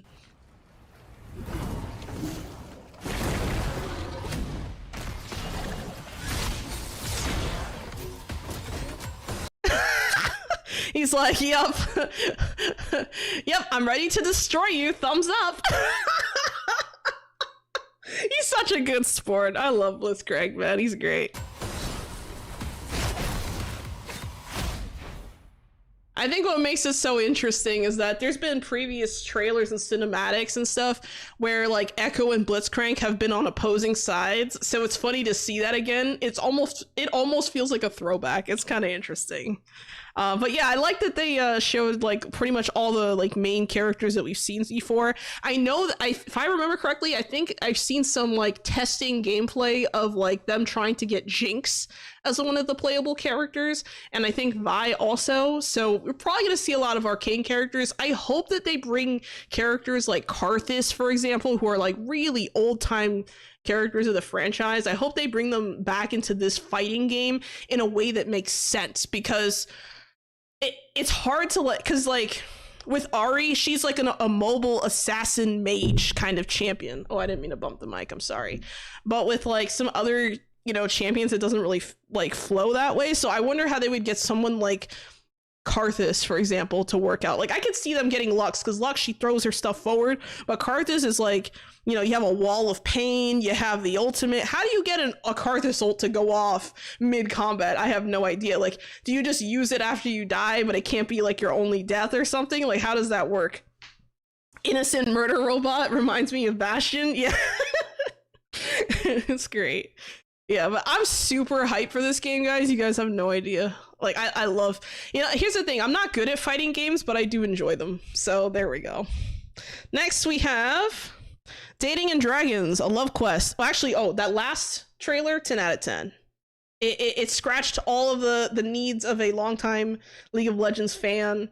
Okay, it scratched all the needs that I needed. All right, I would have liked to have seen more characters, but hey, that's all right with me. That's all right. Here we go. Dating and Dragons, a love. Oh wait, did I say 10 out of 10? Yeah, I think so. Dating and Dragons, a love quest. Kickstarter reveal trailer. Okay, Kickstarter reveal trailer. This is so whenever I see Kickstarter games on the channel, it does pique my interest because there have been some really good Kickstarter games that have come out. So like one example of a recent one is Ratatan, which I keep talking about. I played it last week on stream. That one originated on Kickstarter, made by the same people who made Patapon. Super good. I really like it so far. It's an early access. It's a rhythm roguelike game, so if you're interested in that kind of thing, feel free to... Oh, it's also a deck builder, so feel free to check that out. But yeah, another good one that came from Kickstarter was A Hat in Time. I really recommend that game also. There's a really cool community around that game. There's also a lot of people who upload like their own custom levels and stuff. So if you're interested in that kind of thing, like platforming with some combat, really good music, just a lot of good stuff going on. I mean, great game. So, but then again, there's also other games that have failed miserably, not even getting off of Kickstarter, or they got off of Kickstarter and when the release happened, it was utter and complete garbage and upset people. And there's lots of Kickstarters out there that have basically become a magnet for lawsuits. I forgot exactly what game recently that I checked out the trailer for, but there was this one cozy game recently that I guess was like being put together by a plush company. I cannot remember the name of the company off the top of my head, or the game even, but I one of you probably remember. And let's just say things are going poorly with that situation. And it doesn't look like people are going to get a game. So that's, yeah, forever projects, or not even just forever projects, but projects that don't even get completed because of mismanagement or inefficiencies, or even just like people getting scammed. Like there's been situations where people who are putting games together, or they get together a Kickstarter and then they get scammed by like one of the vendors that are supposed to be helping them with the project, and then it ends up backfiring. That happens too. So it's always a risky business when it comes to Kickstarters, but I will not discourage people from trying them out or even investing in them if you feel strongly about a game. So nothing wrong with that. Let me read this. Dating and Dragons, a love quest, a new RPG dating sim launching in PC in 2027.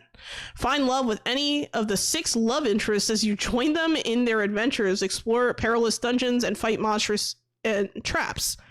Inspired by TTRPGs like Dungeons and Dragons, and the game brings a fresh twist to the dating sim genre, enhancing the narrative richness of visual novels with RPG mechanics. All right, let's check it out. Also, thank you for the hydrate badge, shooter, faster runner. Thank you for the stretch, epicest ever, and the headpat. That was very kind of you. You read your curse. Thank you.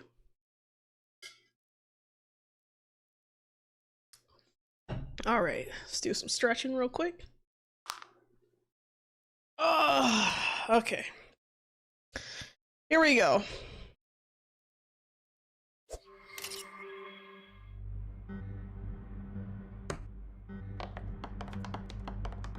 And that's how you almost died. But that was last session. Today, life goes on, and it's time for a new quest. A quest for love. So, come to the tavern and join the party. I bet Zhao will be cheering everyone up with their tunes. Kara must have drunk several pints already. That party animal. Nox will surely be using every opportunity to get a little bit richer. While Obby's distracted, blowing off some steam after a long day of work.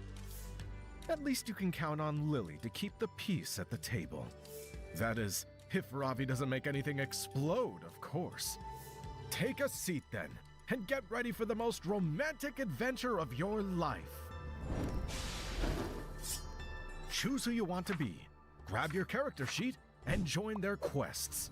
Bond with them as you unravel the mysteries of Hordecliff, explore threatening dungeons, and face all kinds of monsters, challenges, and traps. Find out what your crush likes and hates, so you can always make the right choice and have them fall madly in love with you. Find your playstyle. You know, this is kind of an interesting concept in the sense that, like, I don't really play D&D. Like, I'm not into D&D. I think it's interesting. I've never, you know, played D&D though, so a lot of this stuff kind of like the dice rolling, and I see numbers and it just goes right over my head, right? But I think the fusion of this with a dating sim is kind of, it feels like an almost not new idea. Like, ideally, I think that, isn't that usually like, isn't it usually bards that are the ones that are like flirting with everything? So I think it's interesting that like you can kind of do this without being a bard, from what it seems like. I don't know. Maybe I'm misunderstanding the mechanics behind like D&D, but like this is cool. Boost your stats, gather your gear, remember to loot, and when things go south, because let's face it, they will, you can always blame the dice. Will you secure your happily ever after, or will you surrender to like an NPC affection system? Yeah, definitely, I would say. heartbreak? Will you find every secret, collect every item, explore every path? Roll the dice and find out in Dating and Dragons, a love quest. This is a really interesting idea. I don't know, like, I don't know, it kind of comes off as a slightly ambitious project. I really like the art style though. Like, I like the art style of what I'm seeing here. It's very nice. Very cool. New secret unlocked. Oh. Oh, that must be the dragon. But yeah, I don't know. I like this. I like the concept of the project. I think it's kind of it's cute. It has its like little things. I agree. I hope it does turn out good, because this looks kind of like promising. So this one I'll give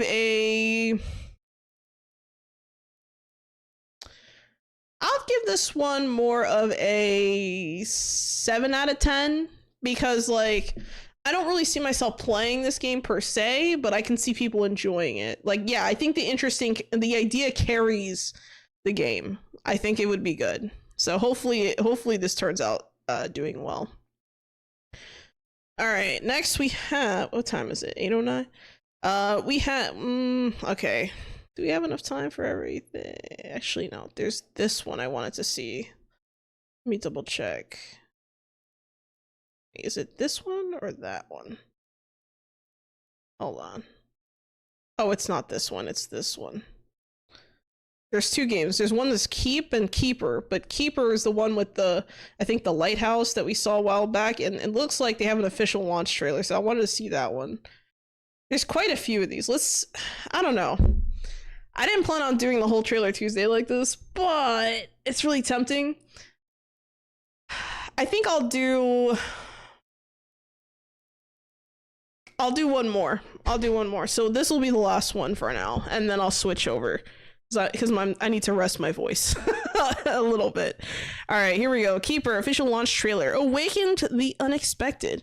From Lee Petty and Double Fine Productions, Keeper is a story told without words, in which a long-forgotten lighthouse is awakened and joined by a spirited seabird.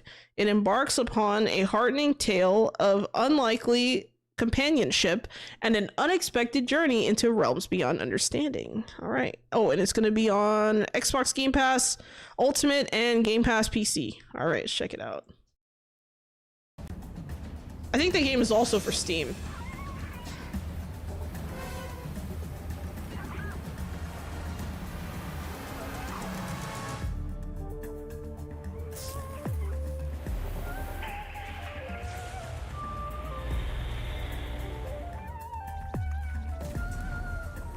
Oh my.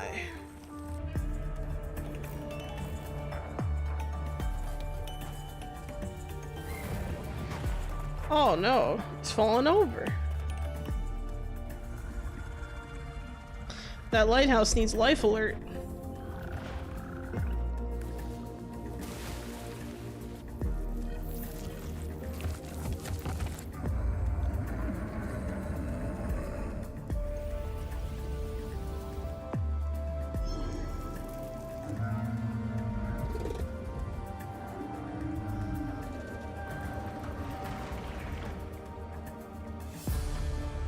I really like the environmental art here. Like, a lot of this game, like, I feel like what carries it really is a lot of the, you know, environmental art, and also the lighthouse looks really interesting too, because it's all like cracked and messed up, but it's like somewhat functional, and then that bird is like adorable, so it just works.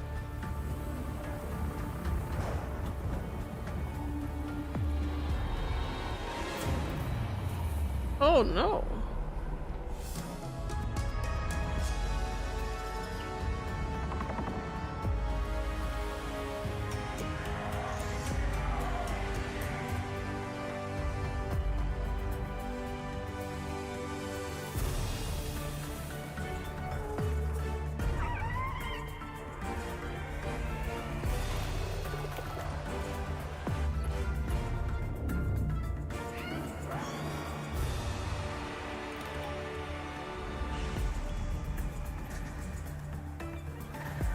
Awaken the unexpected. I like this. The whole concept of this game is so interesting and unique that I feel like, you know, I actually have it on my current wish list. So when I saw this on the list that people were suggesting, or when I saw that there was like a new trailer, I was like, I gotta watch it. I feel like you will get to discover lots of things along the way. Yeah, you know, it's interesting. So games like this, where like I assume the characters are not talking, they're always like, how do I say this? They're usually the kind of games that will make you cry at the end. Like, I know that's like kind of weird to say like preemptively, but I almost like, I'm just getting the vibes of, you know, it wouldn't surprise me if like you get to whatever end destination and the bird dies. Like, I feel like that's gonna be like, you know, the end of the game. And maybe that's just me. Another game, if you like these kinds of games that have kind of like a exploration without dialogue, maybe try something like Rhyme. So Rhyme is actually, it's basically about this like kid that like washes up on an island, and you're just kind of exploring, and you come across this figure and you try to follow them, but every time you follow them they disappear, and then like there's like a bunch of weird hidden backstory and stuff, and at the end you're like in tears because it's just so emotionally like, it's such a good game. That game was actually made by Tequila Studios. They're the same people who made Song of Nunu. So if you're interested in that kind of, in like that kind of storytelling, like a very, I guess the best way I could describe it is it's the kind of game you feel. And this game right here reminds me a lot of that, because it just has like simple, you know, just exploration. You're on edge. You're not really sure what's happening in the environment. You know, you kind of have like a lot of stuff happening in the background out of your control, and you're just trying to make it through, you know, trying to be the little light of hope. And it definitely, this definitely feels like a very emotional game. Like, I feel like if I played this game, I'm going to end up in tears by the end of it. So I don't know. I just get those vibes, something about it. But I could be absolutely wrong. You know, the game's out now. Maybe I'll consider getting it. But I'm pretty sure it's on Steam also. I'm pretty sure I have it on my wish list or something. But let me double check. The game is called Keeper. Yeah, it's on Steam for $30. So it looks like it came out the 17th. So there you go. If I had to say with this trailer, 10 out of 10. Atmospheric stuff, excellent. Art style, excellent. Music, excellent. Character design, unique and excellent. There you go. So I give this one easy 10 out of 10. But yeah, anyway, I think I'm kind of losing my voice, guys, so I'm gonna switch to Rift. I was hoping to get through all of them, but I actually did a lot of like talking this stream. Like, I feel like I rambled a lot, and then telling the story about how I almost got my ass kicked by like 2 bodyguards. It was kind of interesting, but you know, it'd be like that sometimes. But yeah. Anyway, I'm gonna go to BRB screen. We're gonna switch to Rift of the NecroDancer for the rest of the stream. So feel free to get your headphones if you don't have any headphones on right now. Just sit back, relax, and enjoy the music. I will be right back, and just hold on tight. All right.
All right, I am back. Back with the music. Let me just make sure there we go. We were muted for a moment there on the game, but we are good now. So hopefully you guys sit back, relax, and enjoy. It's been a while since I've really played Rift. I played some earlier today just to warm up a little bit mentally because I haven't played in such a while. I've been busy playing Ratatan, and while I was on my hiatus, I was playing Fretless. So I've been playing a lot of rhythm games, and I also played Dead as Disco for my members only video this month. Honestly, that's probably one of the most promising. Dead as Disco, I think, is one of the most promising rhythm games. Probably, I think that's coming out next year or something like that. Super excited. Super excited. I have to double check, see what year, but lots of fun. Fun as hell. I wish it wasn't just a demo. It's one of those. They actually got an update today. If I knew they were gonna update today, I probably would have played that on stream, possibly, but who knows? Anyway, something I wish this game has that they don't have is a randomizer. But what I will say is that we do have some new tracks. So we have some what was it, Monster Cat, I think, stuff. So if you guys are interested in that, we can do some Crab Rave stuff and some other stuff. But I think what I'm gonna do is I'm going to just randomly pick a track on medium to warm up. All right, we're going with this one. Oh, okay. All right, we got this. 3, 2, 1, go!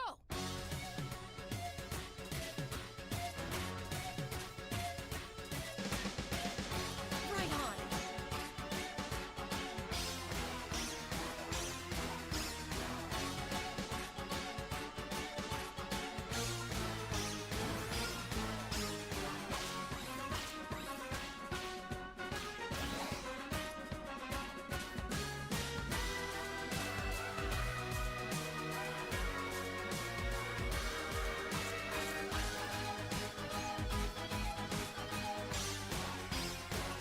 In the zone.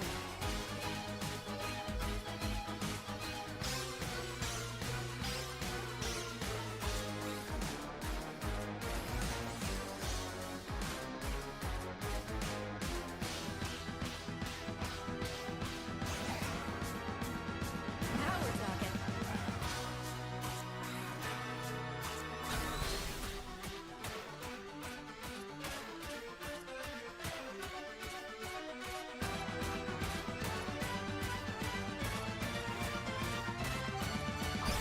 Damn, I got played there. Rip. Awesome.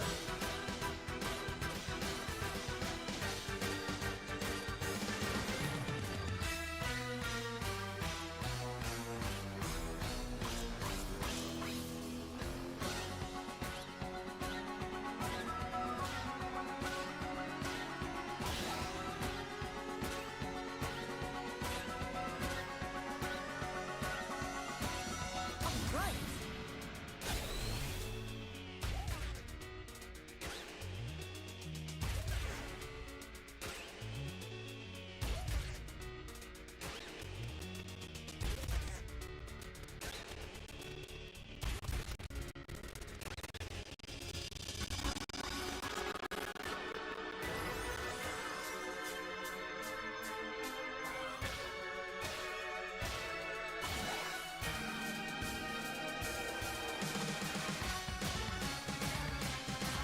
On a roll.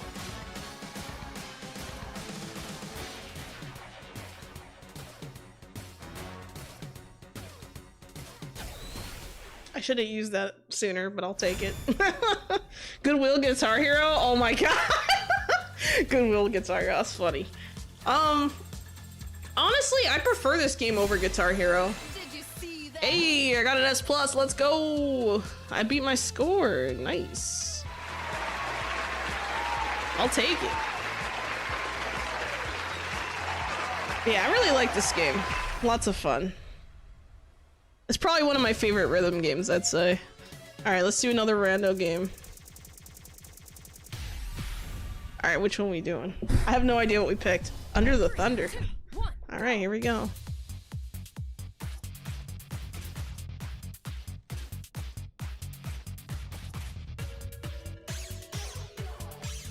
Show off.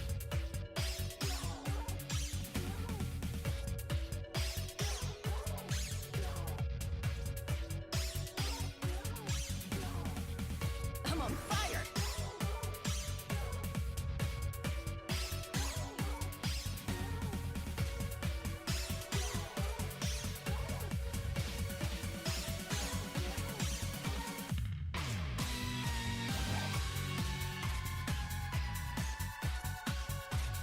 Of course, my stomach starts growling the moment I see food on the screen.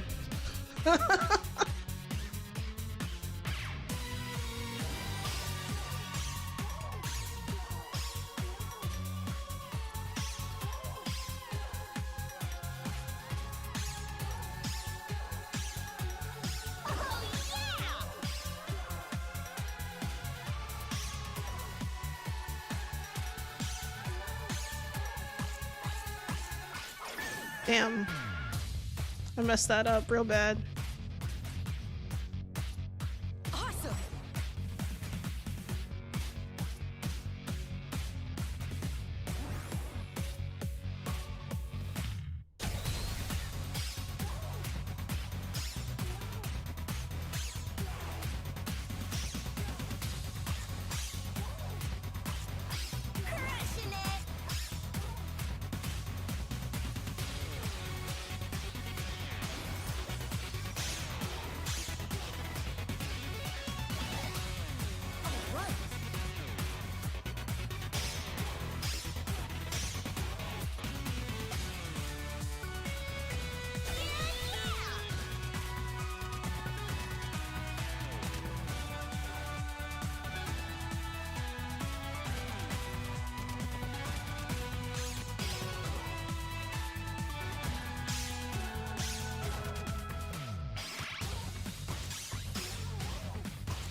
All right, not bad. Not bad. I wish it could have been perfect, but I'll take it. Hey, new high score, let's go! Not bad.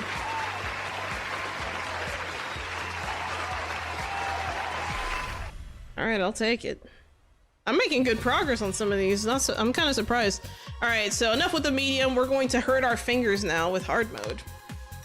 And hopefully I don't get something too crazy, but I'm just gonna choose it random. All right, here we go. I have no idea what we picked. Oh! Oh no, I don't think I'm gonna be able to clear this one. I'll try.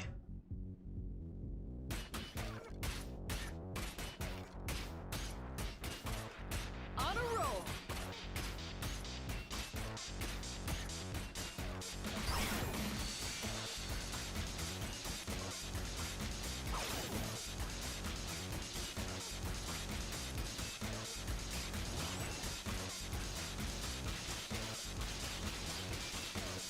Now we're talking.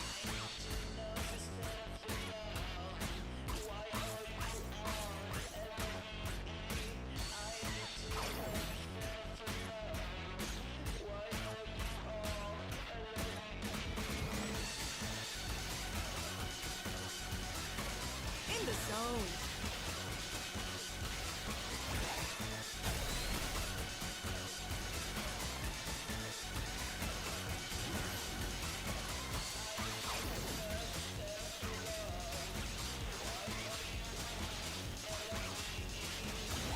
Right on.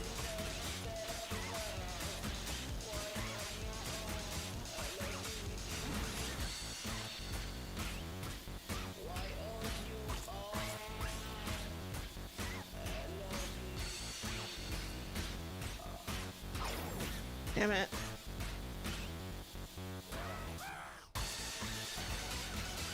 All right.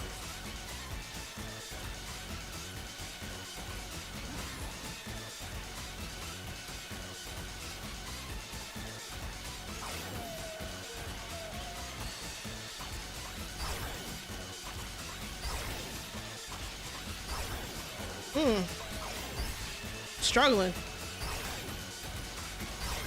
I'm on fire.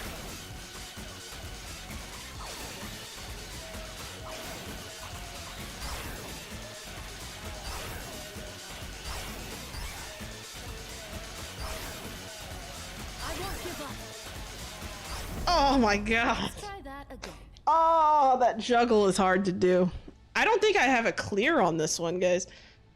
I'm a quit stage. Unfortunate fail.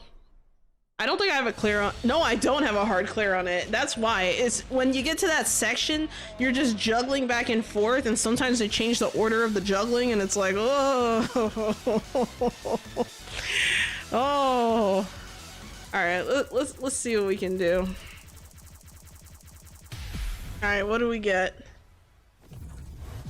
3, 2, Oh no, not this one.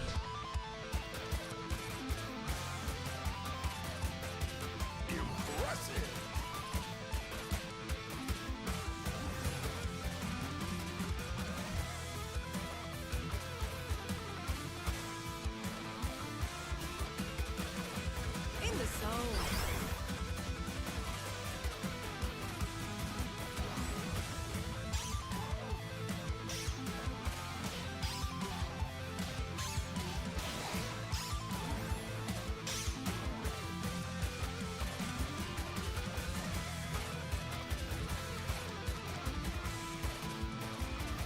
Now we're talking.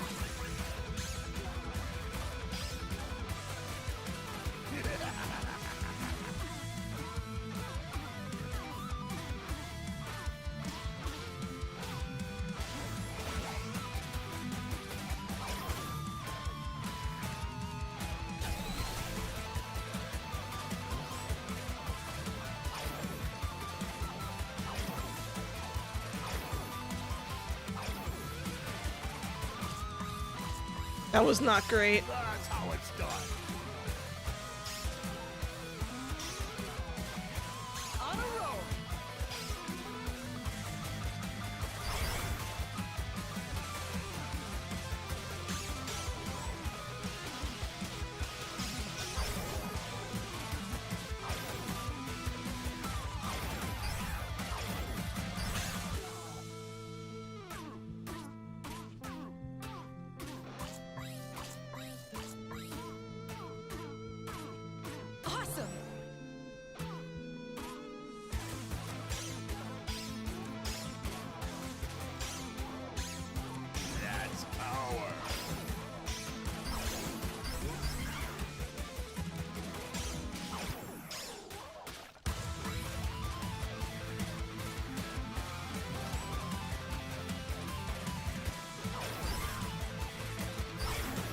Oh.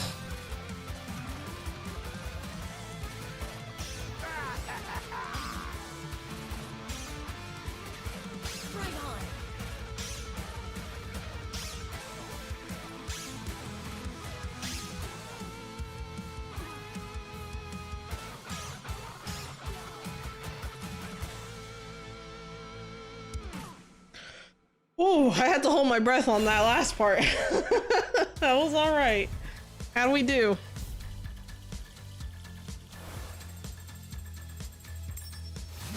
Alright. A B.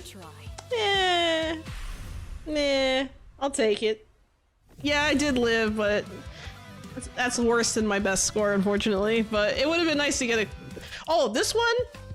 Not been able to clear this one on hard. It's too many question marks. My brain does... I just can't do it. I don't know. I tried. Alright. Oh, we got Miku Fiesta this time. Alright, I like this one. 2, 1, let's rock! Oh, hell no, I'm not gonna mess up that early. That was crazy. My brain just... 3, 2, I don't know what it did there. go.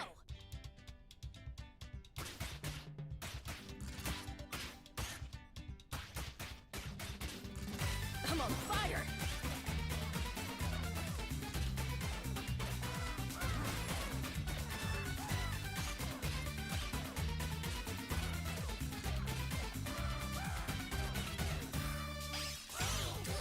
In the zone.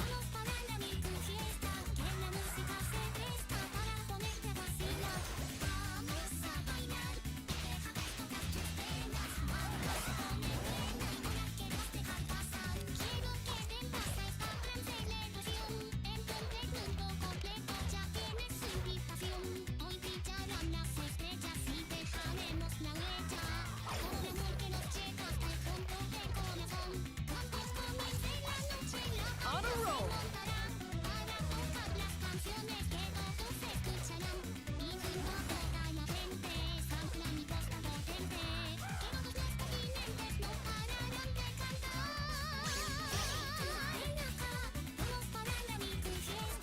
Now we're talking.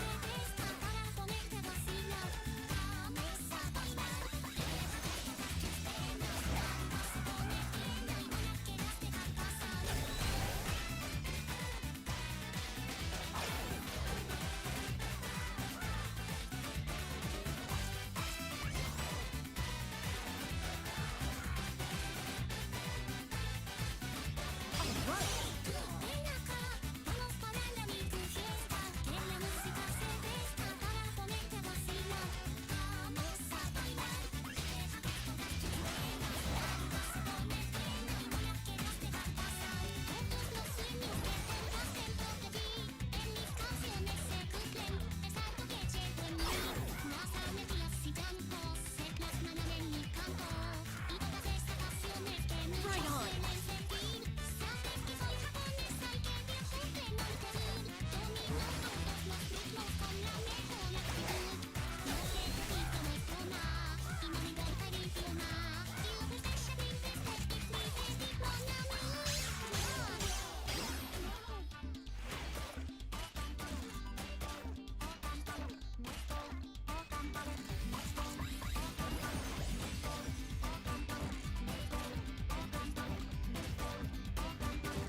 Awesome.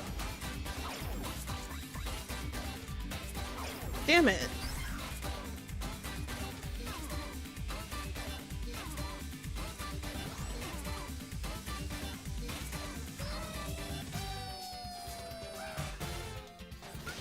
In the zone.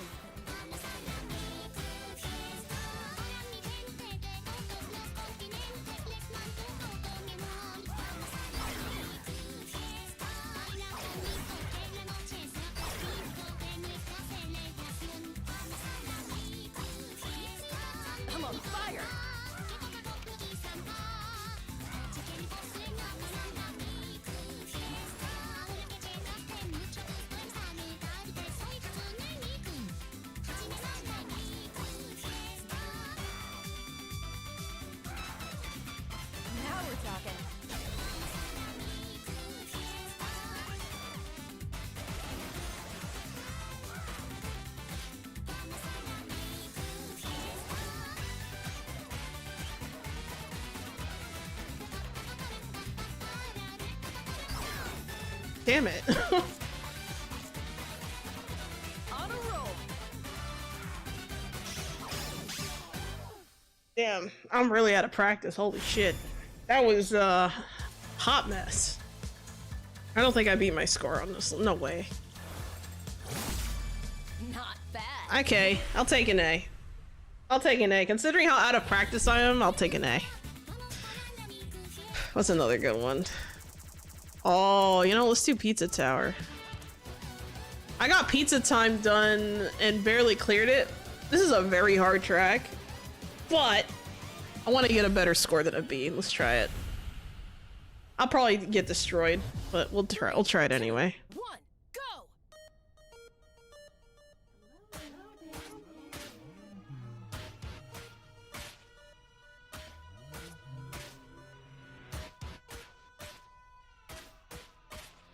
I'm on fire.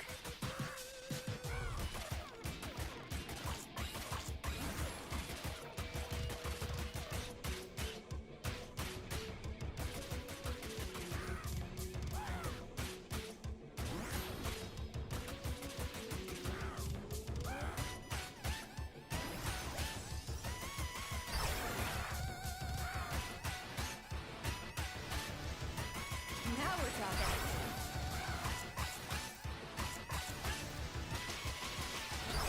Damn it. That's a really hard spot right there.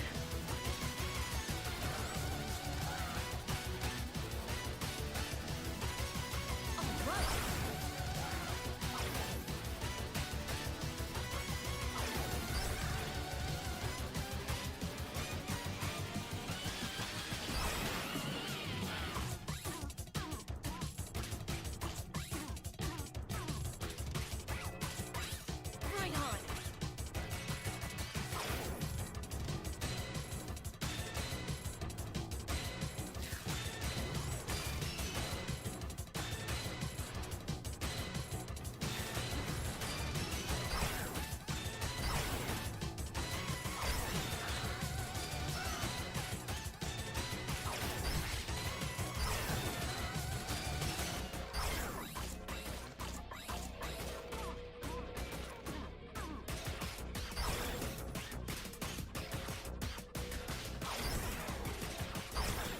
Damn.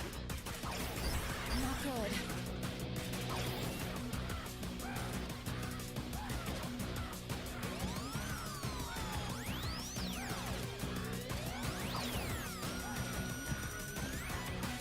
I'm not done yet.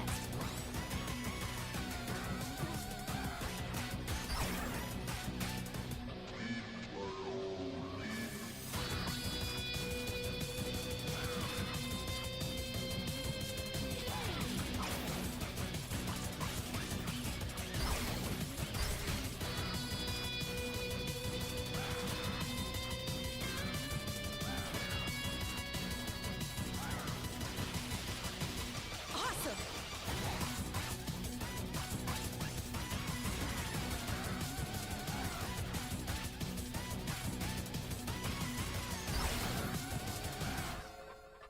Well, it was nice knowing you guys. This is the part where I die.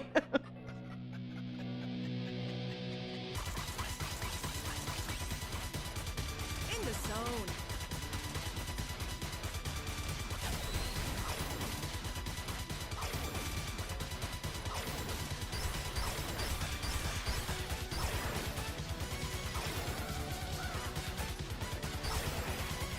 Keep it together. Damn! No! Do it.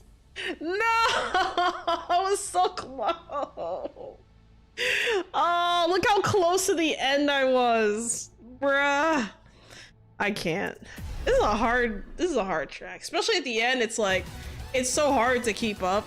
Like, even the Celeste tracks I still haven't cleared on hard. These are ridiculously hard. Like, even if I try to do like a practice mode, I'm like sweating, you know? Is it this one, or? I think it's this. I think confronting myself is the one that's like super hard. Yeah, it'd definitely be like that sometimes. Is it? I can't remember if it's this one or that one. I don't remember. There's some that are crazy hard. What That's another good track. This one is crazy. This is my favorite track of the base game. Do I think I can do Brave the Harvester right now? Probably not. I'm super out of practice. Fuck it, what the hell, I'm trying. Thank you for the head pats. Thank you, Rachel, for the head pat. 3, 2, 1, fight!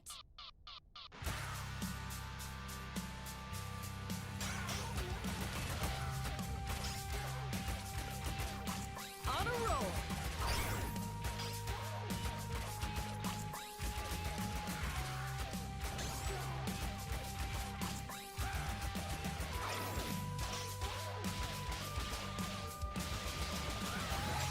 Awesome.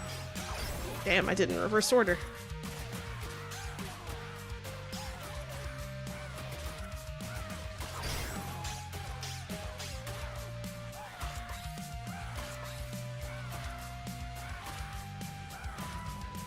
I'm on fire.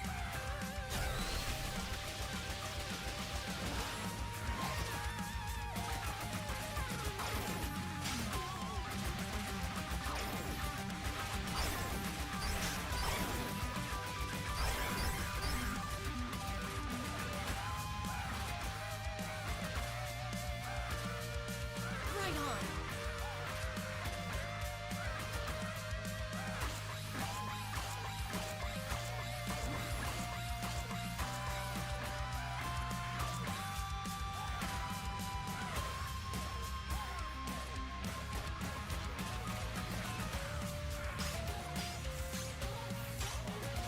All right.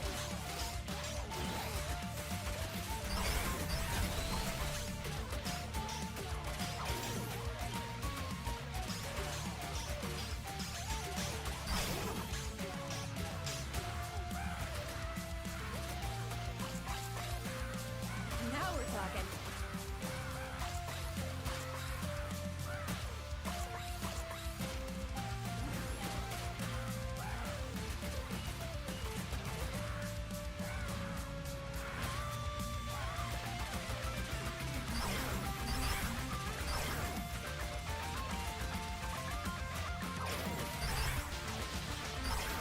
Come on, Cadence.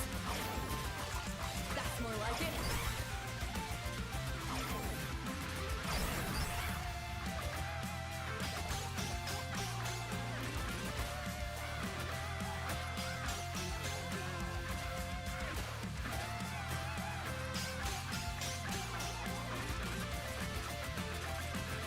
Damn, I was so close. Okay, that honestly, I can't even believe I made it that far on that run. That was a good try. That was a good fucking try. Whew. That was, holy crap, that was pretty intense. Thank you for the head pat 13 minutes ago. Masha Troy Rinsu, sorry about that. Thank you so much. And thank you also 18 minutes ago, Mage Flame, for the head pat. Also, welcome to the chat. How you doing? And thank you also for the head pat, Kachi Kochu, earlier. That was 3 minutes ago. Thank you, thank you. Appreciate it. All the head pats. Thank you.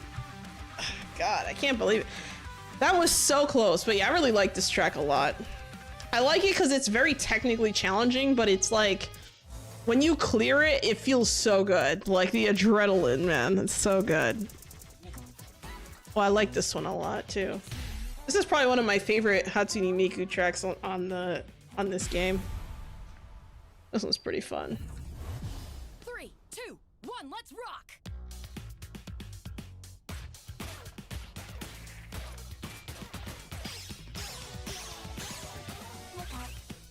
In the zone.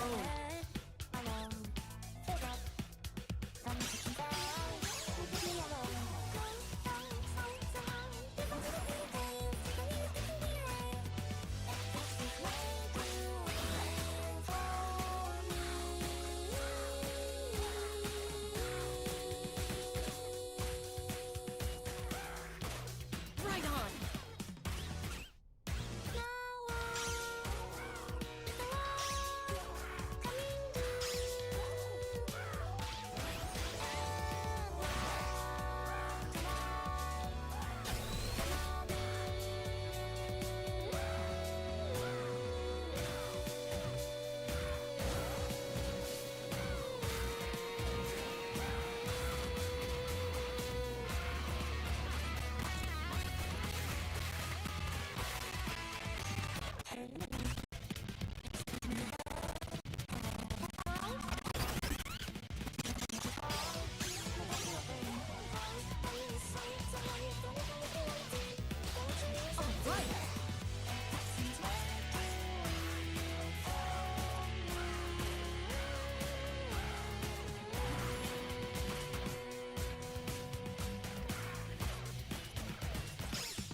was probably one of my better runs, actually. I made some mistakes, but that wasn't bad.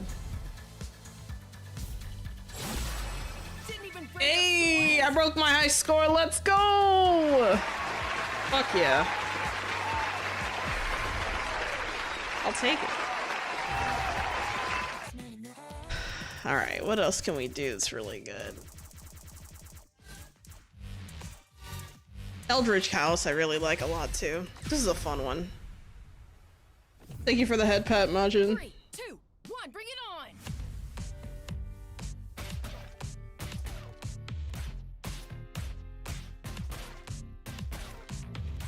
I'm on fire!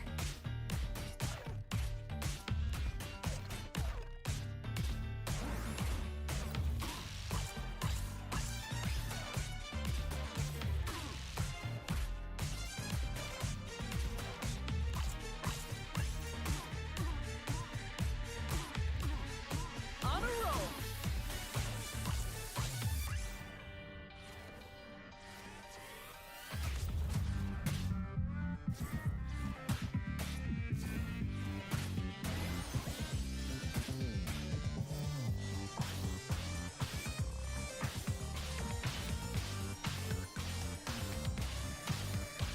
Now we're talking. Damn. I messed up my run there. Unfortunate.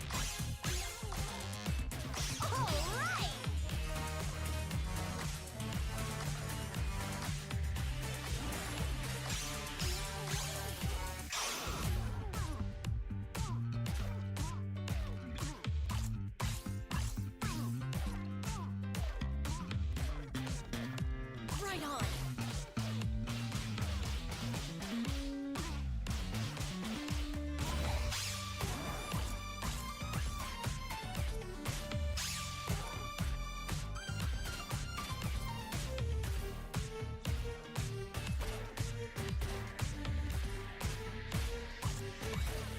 Show off!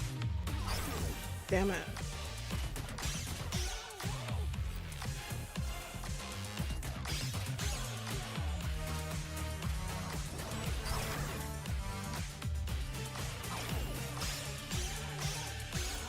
Hold on, I got something in my eye.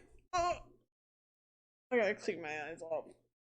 Oh, I was trying so hard not to blink there. I had something in my. 1 second. Okay, I think we're good.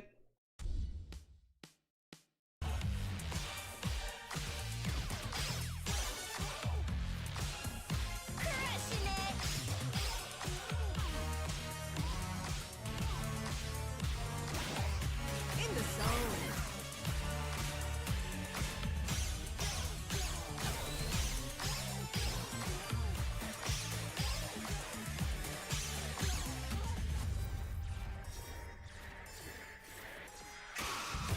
Oh yeah!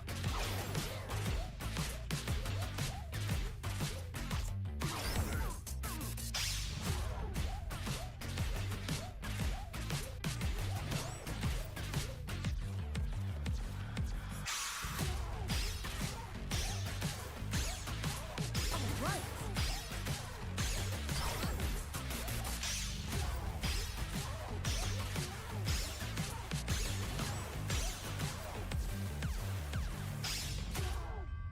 Nice. Alright. That was okay. That was alright. I'll take it. That was a decent run. Okay, an A. Yup. That was alright. I'll take it. Not bad. Trying to think what other. You know what? Let's do some of the Monster Cat ones. I haven't done. Alright, let's do Crab Rave.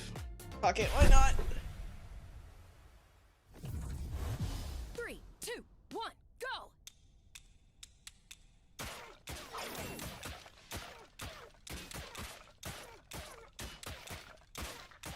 Awesome!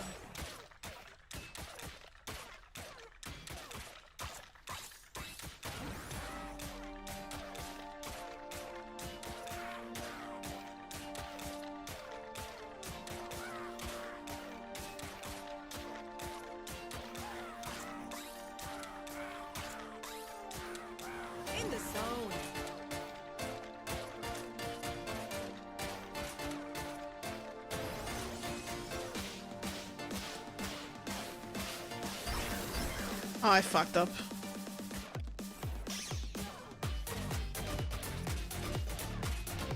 Right on.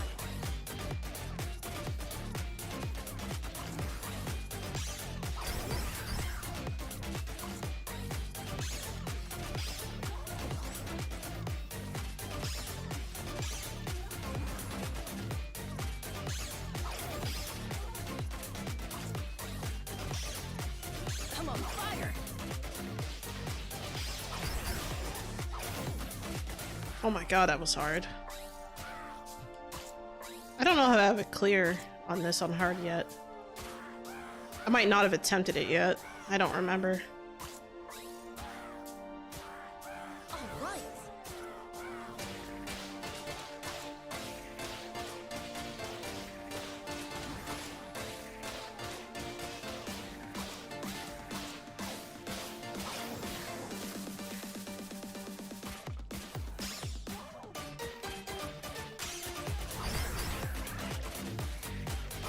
Oh. A cacophony of screams. Got a raid. You know what? I honestly was gonna fail this. I can't even blame it on the raid, guys. Oh man. Thank you for the headpat, Majin Droider Rinsu. What did you do? And also, Bad Cheater Fast Runner, thank you so much for all the headpats. Bye everyone. Good luck, Shiloh. Try to catch the next stream. Thank you so much, Fat Panda Gamer, for stopping by. Thank you so much for the raid. For all of you who are new here, my name is Shiloh Q. I'm a Shiloh Eats Quaintly Reaper and Guide to the Underworld. If you're wondering what kinds of games I play, I tend to play open world survival craft games, usually some simulation and rhythm. I also like playing base building games, stuff like that. I'm mostly known for V-Rising content, though I do play a lot of other games, including this one, Rift of the NecroDancer. So you guys might even be more familiar with the previous game to this series, Crypt of the NecroDancer, which I am terrible at, so there's that. Yeah, nice to meet you all. Hope you guys are doing well for this raid. How you guys doing? What were you up to? Was there anything fun that you guys did? I'm just curious. Feel free to let me know, and I will reply after the next track. I'm going to do one more track, and then I'm actually going to end stream. So unfortunately, this is the tail end of everything. But what I will say is that we are... we're in a good spot. Also, thank you so much, Fat Panda, for the 10 bits or the cheered 10 biddies, which I very much appreciate. And because of those 10 biddies, I'm gonna do one more song, and then after that we will wrap up the stream. But thank you so much for you guys who are new. I stream 3 times a week on Twitch, Kick, on YouTube, so you can find me usually on Tuesdays, Wednesdays, and Thursdays at 6 o'clock p.m. to 9 o'clock p.m. Pacific Standard Time. So if you're in that time zone or not, I just figured I'd let you guys know. I think I'll do this song last. This will be my last song of the night, and then yeah, it'll be great. 3, 2, 1, let's go!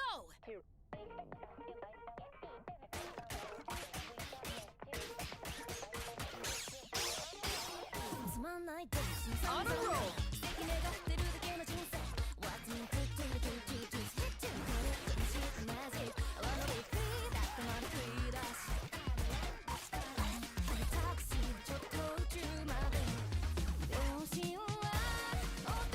Now we're talking.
I'm on fire.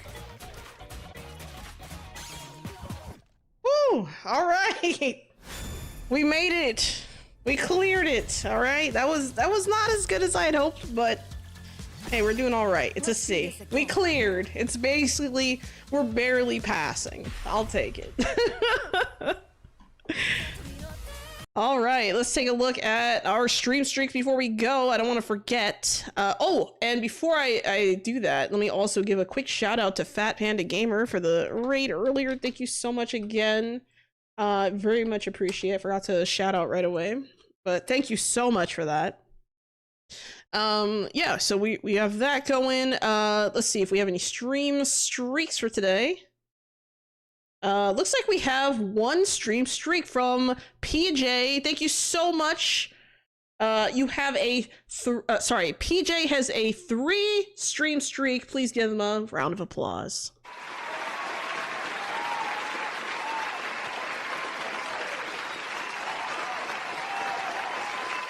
All right, great. I think that's pretty much it for now. So the plan is tomorrow, assuming nothing else goes wrong in my life, the plan for tomorrow is to play Chapter 3 of Faith, the Unholy Trinity. We're going to hopefully finish out that game tomorrow. I'm going to spend the whole 3-hour session just finishing up Chapter 3. I think hopefully that'll be enough. So yeah, that should be good. I'm just going to quickly mention a few things before I go. Currently, in my merch shop, I have a limited time design for Day of the Dead this year. So if you're interested in getting that t-shirt or mug, please grab that before my birthday, because my birthday is the last day that thing will be available. And of course, that's November 4th. So make sure to go grab that if you haven't already. I'll make sure to remind you guys, like, as the date gets closer, just in case anyone's interested. We also have memberships over onto the YouTube side. So if you become a YouTube member, you get early access to videos, and you also get some members only videos once a month. So feel free to go check that out. Super cool. This month I played the Dead as Disco demo. So if you're interested in rhythm games also, especially, I highly recommend checking that out. I also have, what else do I have? Oh yeah, if you are on Kick, I have, subscriptions. So if you guys subscribe onto my Kick channel or whatever, you guys get some cool badges and emotes that you can play around with and enjoy. And of course, the same is also for Twitch, with the added note that if you happen to have Amazon Prime and you have not used your free Amazon Prime sub, please do so. Even if you don't use it on my channel, don't let it go to waste. Give it to whoever you wish. I figure I'd give the reminder. Anyway, thank you so much, guys, for the stream. It was a lot of fun. We're going to go raid some people out, and I will see you all tomorrow. So anyway, I hope you all have a wonderful day. And as always, Shallow out.